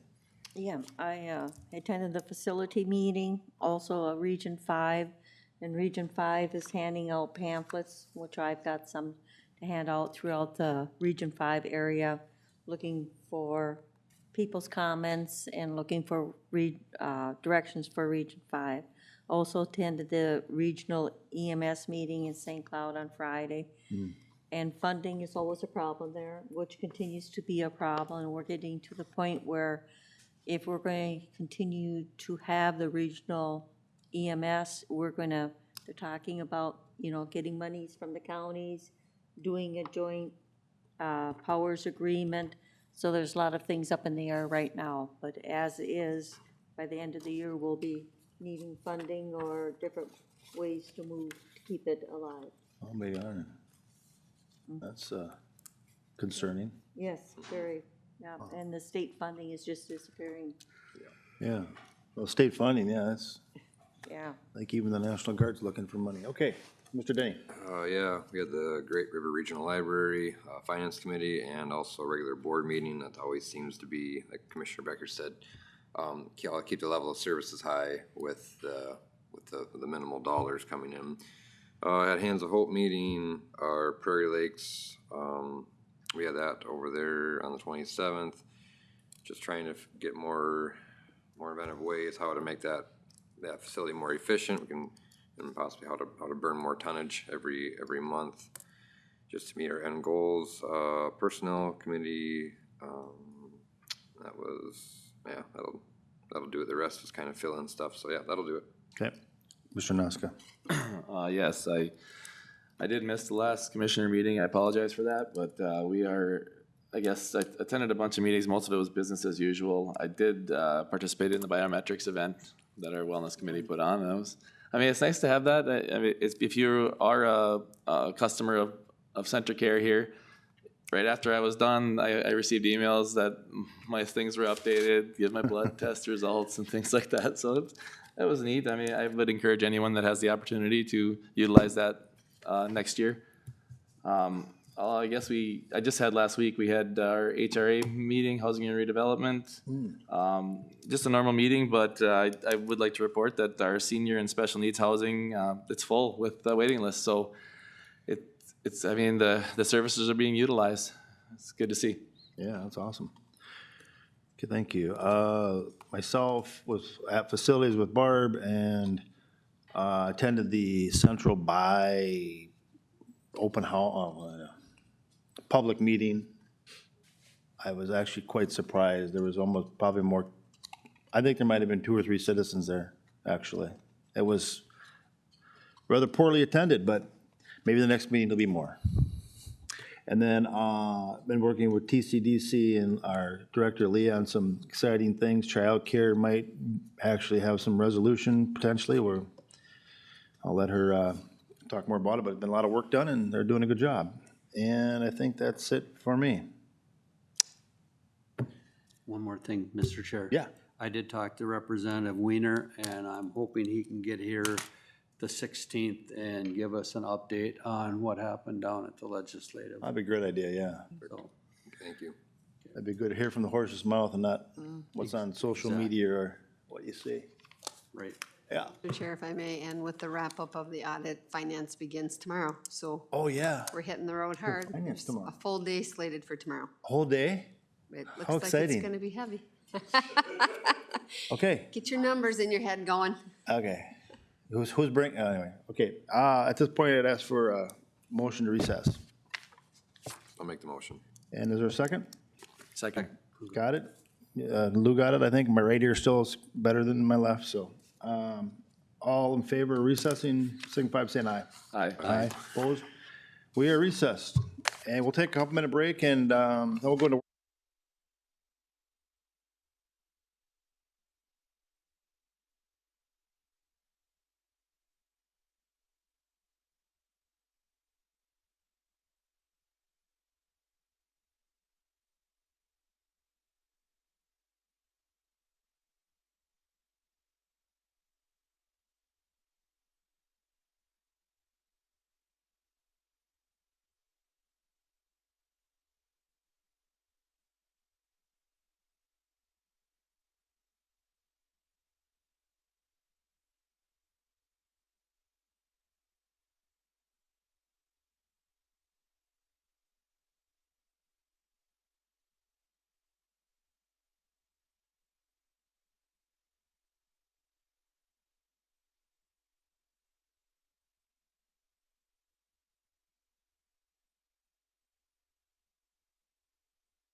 choice, yeah, 18, the second one was 15. See, 15's just solid. I originally did that, got my 2 items, Where's Kim at? Kim here? Yep. Okay. My brother shot it. Okay, everyone, Nice. we're gonna open up our work session at this time. We're ahead of schedule, which is good. We can get people on their way and get going on with the day. So our first agenda item would be the open data sharing with the state of Minnesota. And Kim and Tom are gonna lead the discussion. Good morning. Tom and I are here today just to talk about open data sharing with the state of Minnesota in regards to information that they submit quarterly to the state. Yep. And it's all started, I have meetings every other week with all 87 counties or whoever can get in, their GIS people. And the state, some of the departments have asked, well, our data is automatically, the NG 911 data is sent in all the time throughout the year. It's just presented whenever we update it, it goes right to them. A couple of the other departments from within the state, they would prefer, actually the data is open, public data. They could just take it from the NG 911. They don't do that. They say it's a courtesy. We're not going to do that. We want the counties to opt in. For my purpose, all I would need to do is send them an email and say, yes, you can use it. And that data is just the address point, nothing with the person's name, just the point, road center lines, and then all of our emergency services zones is what they're asking for that we would opt into, and that I would do that with an email. The other thing they ask for is that many of the counties have the parcel data, open data, which means what they would love to do is, and what Kim looked into today and what a lot of the counties have is just a portal set up on their GIS site where the state can come in, just click and grab the updated parcel data. That's probably a little more because that has everybody's information on the parcel data. So that's why we kind of brought it to the work session just to see what, one of it is very simple, just an opt-in, I mean, data that's already public, but we still brought that to the board to see if it's okay to opt into that. And the other, going forward, we'd love to make a portal on our site to do the same thing as multiple counties around the area, so. Commissioners, so the state, if I may, the state wants to have us potentially opt in so that they can see all of the parcel information for the Todd County. Did I get that right? And all they're doing is just, what they tell me is they just parse, they just group it all together into one file then. So the whole state is parceled, all the parcel data for every state.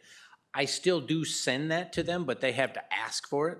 They've been doing, I was told, I've been here a year, Doug did this before I did, so they sent, every quarter, we send a new updated list of the parcel data to them.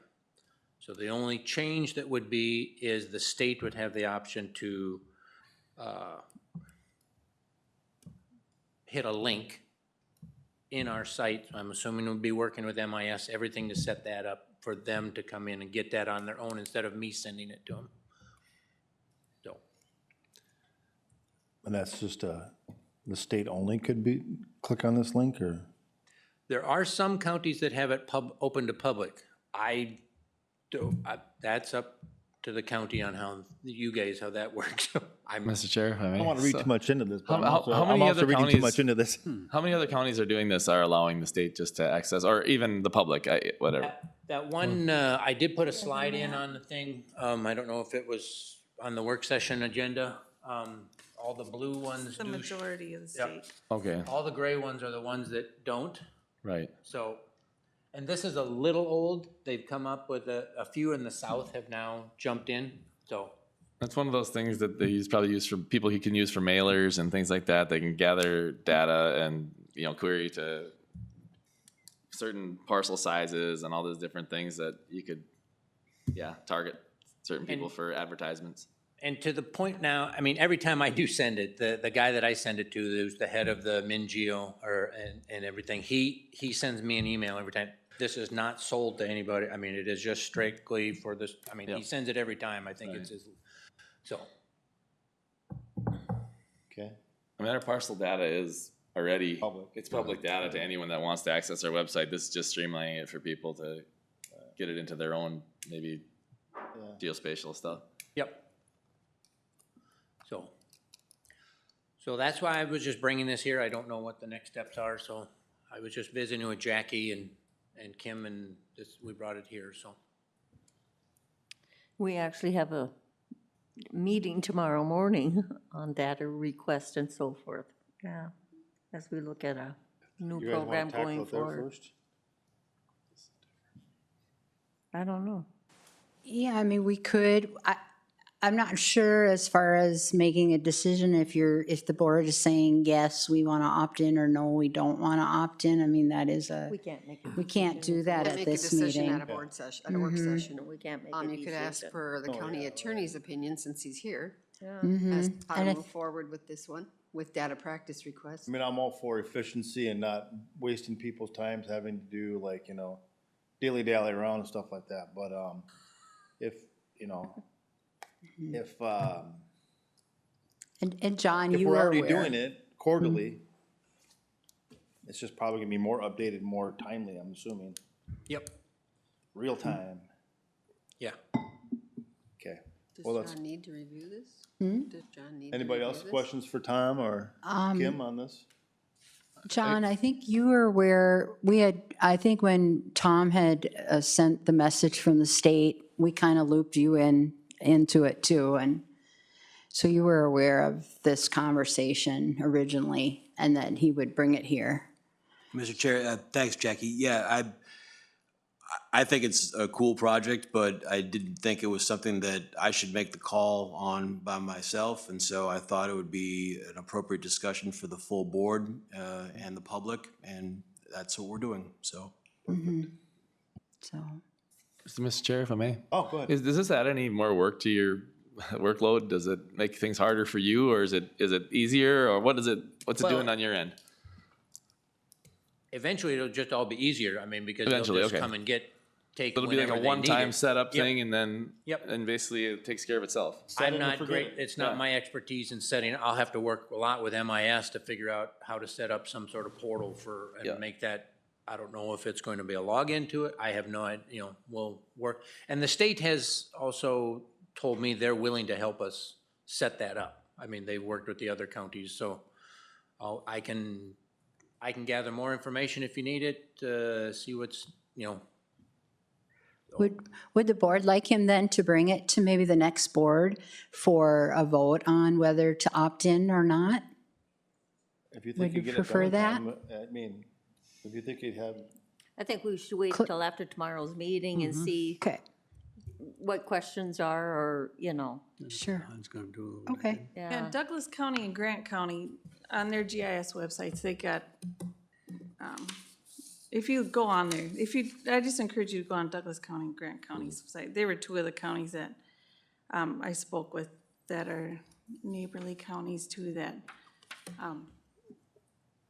it's pretty slick. I think when I called Douglas County, they were really excited that we were doing this, because I think that's kind of how, they said the more counties that are in it, it just streamlines, especially for, I think, emergency services, it sounded like, so. okay. Well, obviously it's gaining momentum. There's a lot of blue counties on there, or, this map, and I'm sure those GIS folks would say, give me an opinion, and then you share their opinion with us, and if makes sense, we'll do it. Not, but bring it up tomorrow if you want. All right, any other questions for the team? No? Okay, thank you so much for the Thank you. information. Okay, item number 2 today on a work session is Todd County Expo Building Energy Efficiency and Solar Potential Study. And we're gonna have Claire, is Claire here? Hi, Claire.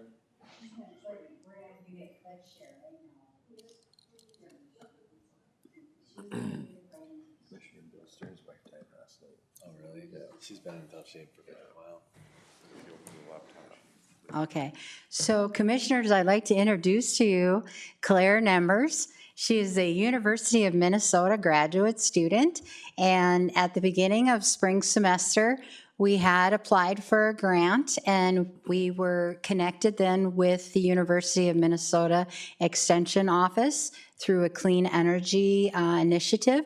And she's going to talk about the project that she's been working on this semester for Todd County. Okay, thank you, Claire, all yours. Once you're all set up.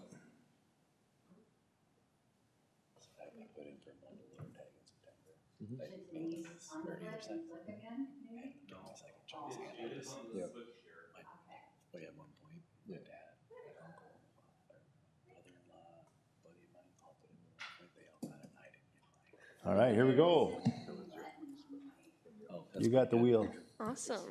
Oh, yeah, but that's. Well, good morning, commissioners and guests. I'm here today to talk about the work that I did on the county savings, energy efficiency, and solar potential characteristics for the Expo building. So this project was done through the University of Minnesota Extension Regional Sustainable Development Partnership in collaboration with Clean Energy Resource Teams and Todd County. So first I'll get into a couple of introductions. My name is Claire Nembers. I am a graduate student at the University of Minnesota in the Science, Technology, and Environmental Policy program, and I'm interested in energy policy. So to introduce the presentation for today, the purpose of this report was to address stakeholder concerns and provide recommendations on alternative usage of the Expo building to save money and generate additional revenue to Todd County during the 2 off-seasons between the hockey season and the fair. So first, the report's going to cover building usage, utilizing data from mobile device tracking, and assessing visitors that are coming to the Expo building. Secondly, this report contains an electric energy analysis and refrigeration study conducted by Minnesota Power, which includes recommendations on energy efficiency upgrades and return on investment figures. And then lastly, this report studies the solar potential for the generation on the roof of the Expo building, providing a solar site assessment that includes cost estimates and other financials. So first, to address the stakeholder needs, I conducted interviews with the presidents of the Long Prairie Hockey Association and the Todd County Agricultural Society. Both the Hockey Association and Ag Society believe that the upgrades will improve the Expo building, and they have good partnerships with the county and hope to be able to give back to the community with their respected events. Both stakeholder groups additionally would like to see the building used more during the off-season, as it is one of the only buildings of its size and would increase county revenue. Moving on to building usage, currently the rate to rent the Expo building is $425 for the first day and $125 each additional day after the first day. Approximate annual costs of maintaining and operating the Expo building include garbage and lawn mowing services, natural gas, fairgrounds maintenance, and annual electricity costs, which result in an average daily cost of $527.54. Many similar buildings in other communities like Long Prairie host more events to recover these costs. Some communities have similar situations to the Expo building in which their hockey arena is housed in a multi-purpose building or buildings on their fairground are owned by the county. These communities include Le Sueur, Laverne, Red Wing, Itasca County, Sherburne County, and Lake County.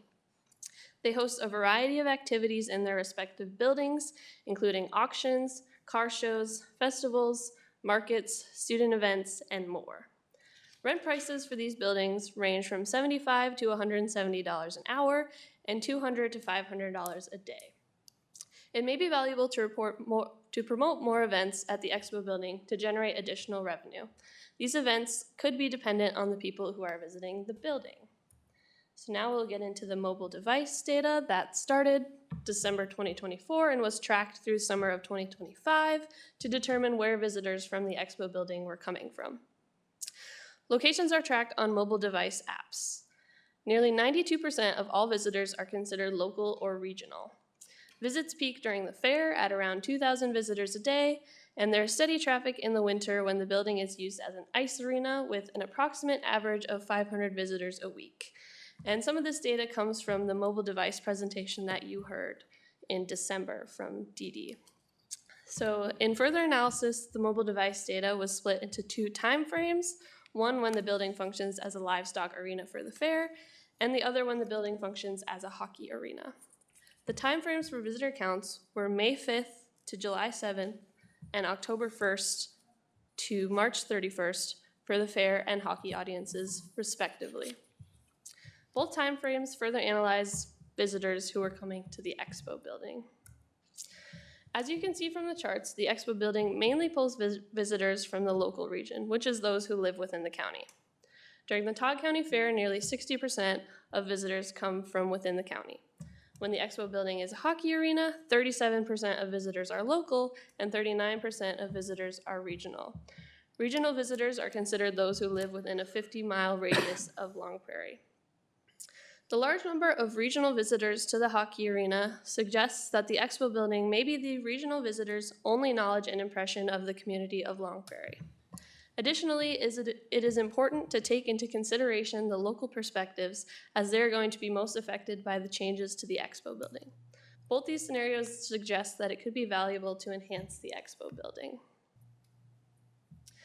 Another consideration for upgrades would be the Long Prairie and Todd County comprehensive plans. The Long Prairie Comprehensive Plan states that the City of Long Prairie wanted to be intentional about creating a plan that centered energy and environment. A community survey conducted for the plan highlighted many areas of environmental concern. Energy efficiency is listed as the second project goal that was curated from the survey results, and the fifth project goal was to get solar panels in the community. In the newest draft of the Todd County Comprehensive Plan, there is an environmental section that encompasses energy efficiency, stormwater management, and more. The environmental section mentions that the plan considers establishing a community approach for evaluating renewable energy projects, specifically solar. Additionally, the plan aims to encourage renewable energy development. Moving on to energy efficiency. One way that we can meet these goals is to make the expo building more energy efficient. The Todd County Expo Arena Electric Energy Analysis was completed in September of 2025, and it contains multiple suggestions to increase the energy efficiency of the expo building. The top recommendations for energy use implementation in the building include adding power factor correction capacitors, installing variable frequency drivers on motors, and replacing all lighting with LEDs. Based on these energy consumption and demand patterns, completing all three of these suggestions will reduce electric energy use by 39.3%, save $5,614 a year, pay for itself in 3.6 years, and cost $20,370 after rebates offered by Minnesota Power. And refrigeration of the ice sheet is what uses the most energy. So to further dive into that, a refrigeration study was done, and that recommended that the expo building should add controls for the refrigeration system to maintain the ice at specific temperatures and reduce load, conduct regular tune-ups on the chiller system to ensure proper operating conditions, fix refrigerant leaks to reduce supply costs and maintenance, and consider full equipment replacement costs and end-of-life conditions to understand savings on new equipment. Completing all of these improvements would result in an annual savings of $1,675 and a 12.4 energy consumption reduction. This study is vital to the efficiency of the expo building, as 78% of energy consumed is used for refrigeration, as well as 72% of demand, which you can see in the two figures. Another way to meet the goals of the comprehensive plans is a solar installation. The expo building would be a good site for a solar system for multiple reasons, including the roof being south-facing, newly remodeled, and made of metal. To determine the solar potential of the expo building, some assumptions are made. These assumptions include that the system cost is $3 per watt, and the system size will be 50 kilowatts of direct current energy.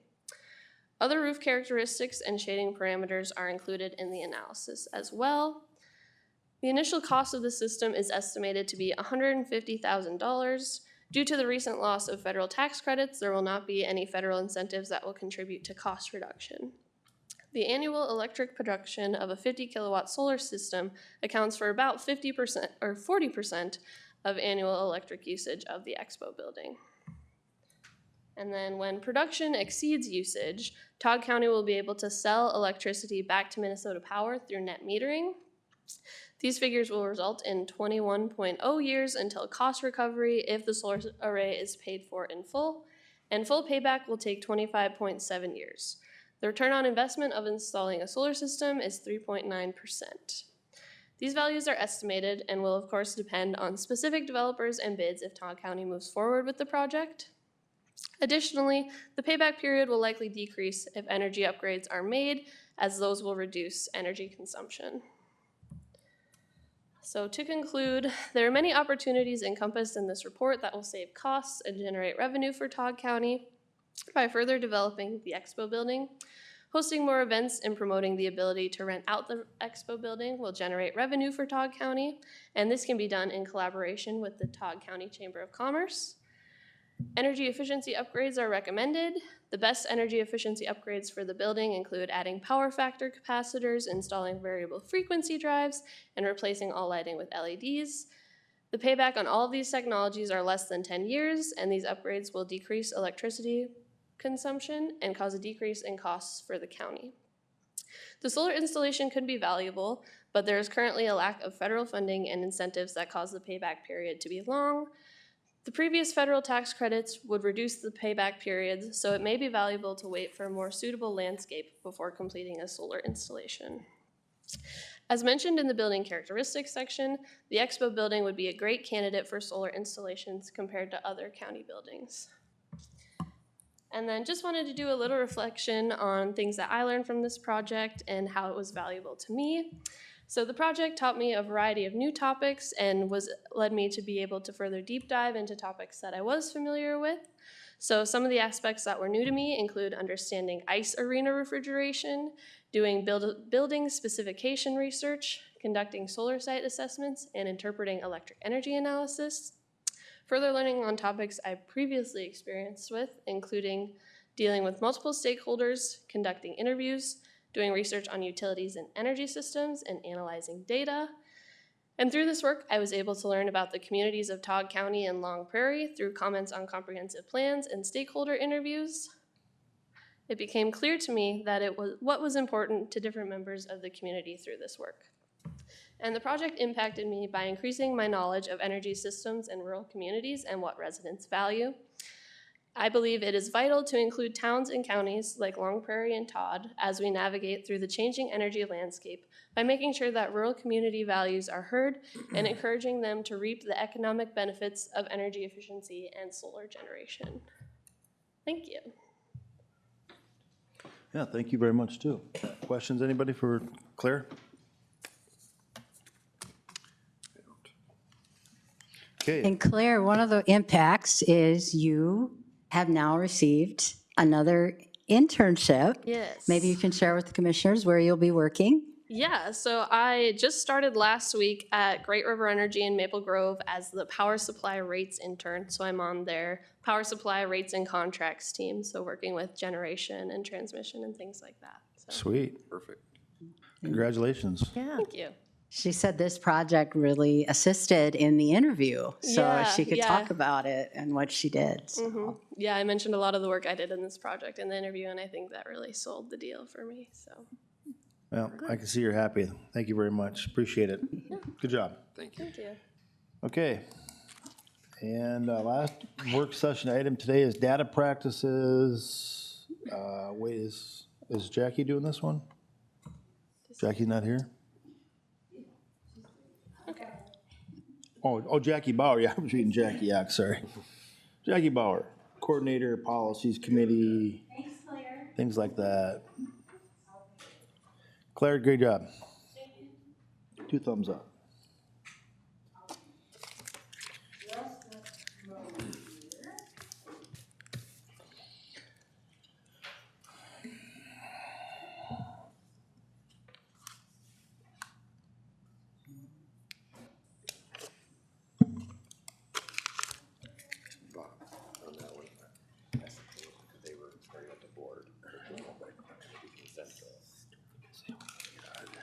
Should be a consent adjustment. Yeah, I know. Can't we just do that? Yeah, that's, I mean, why can't we just put consent? Otherwise, she's gotta come up here and. Waste an hour and, yeah. There we go, You know, perfect. you got the preparation of the board packet, Yeah. and all that stuff, it's like. Right. How much time is getting put into that? Okay. Yep, it's on there. So I just have to, I'm gonna pull up something real quick here. Okay, Okay. let's see. I got it's a busy day tomorrow, man. Done by Okay, just to move us along here, a couple weeks back, the policy committee, the policy committee has really been tackling, kind of working through updating our personnel policy. But we were approached by various departments in the county a couple weeks ago stating that specifically Health and Human Services, and Jackie's not here, but also the county attorney's office, as well as my office Excuse in me, Jackie, administration. do we want this on the screen here? Oh, yep. No, sorry. No, yeah, yep. I didn't know who was driving, but. Yeah, I'm talking, but, oh, okay, thank you. Okay. Anyway, and so we've been receiving a lot of requests for data, public data requests that come into the county through multiple departments.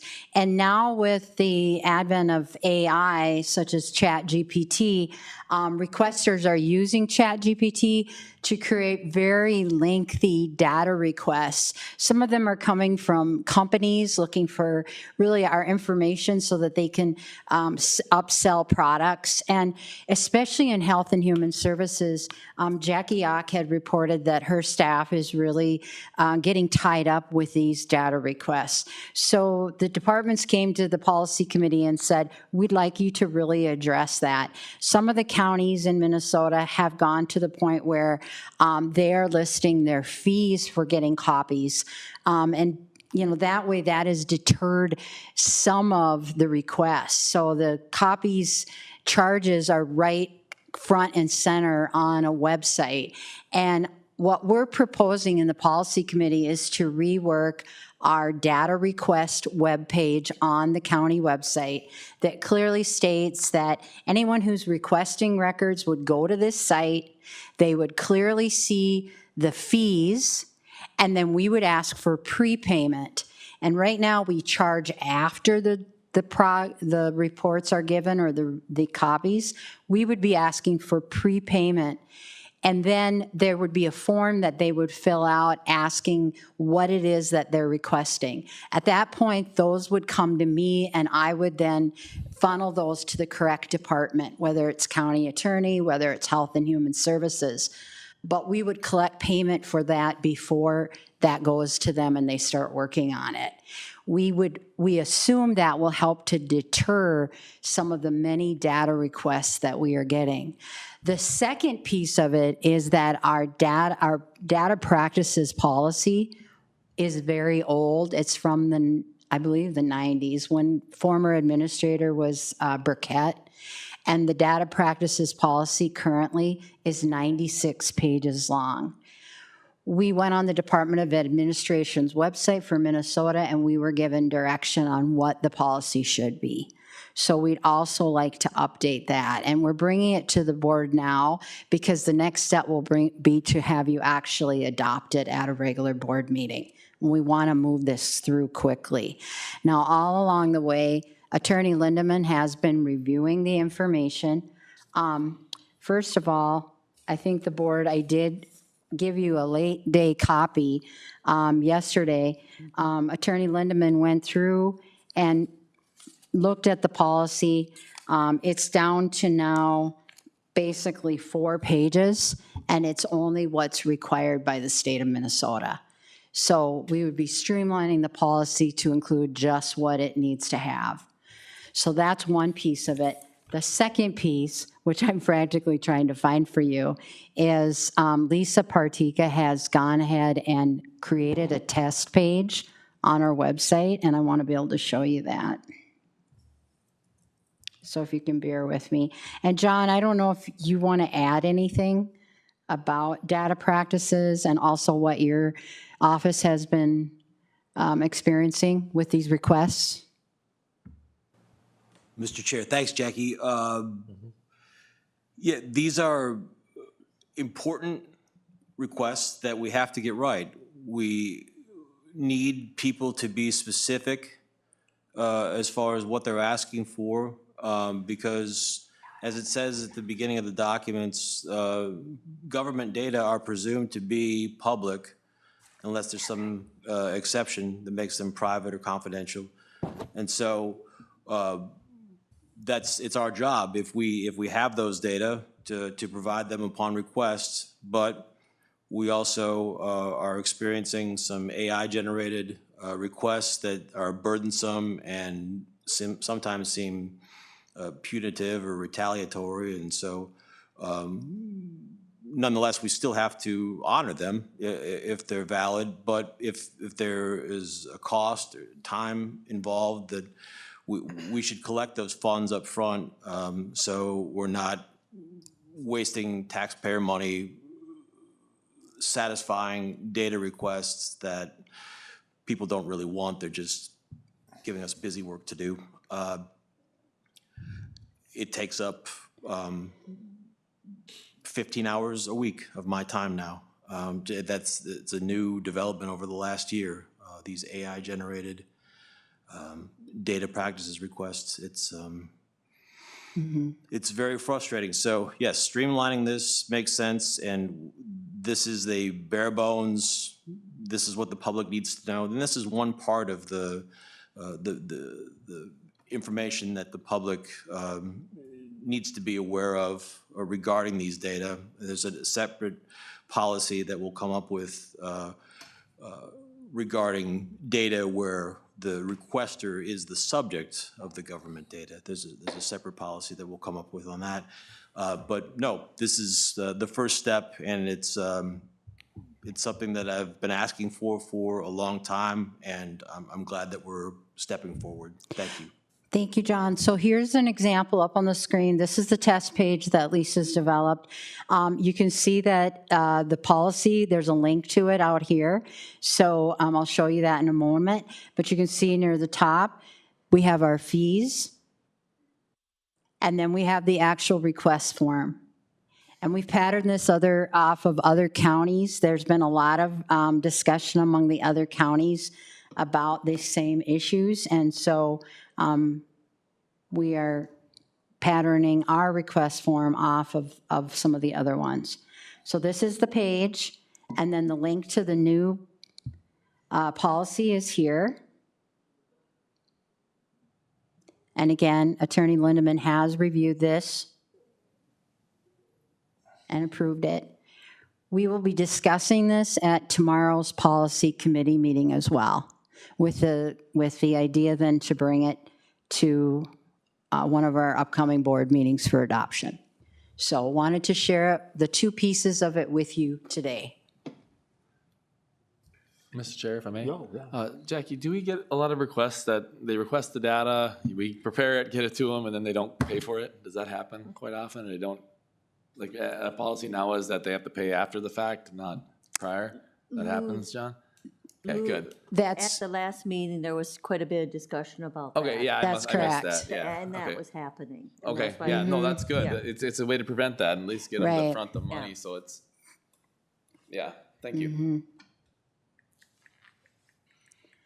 So really just wanted to share it with you at this point, and then just watch for that at an upcoming board meeting. So the policy committee has put a lot of input, work, time, and I think we're at a point where we're pretty happy with where we're at. But we just need to do a little more fine tuning, and we'll work on that tomorrow. Thank you. Okay, thank you. Commissioners, anything else, commissioners? No? Okay, well, guess we are done for the day. Perfect. Thank you. One of the major problems is how do we use a credit card to pay for it above? And that's, through Denise's in their office, that's So, something that's gonna this be. spring,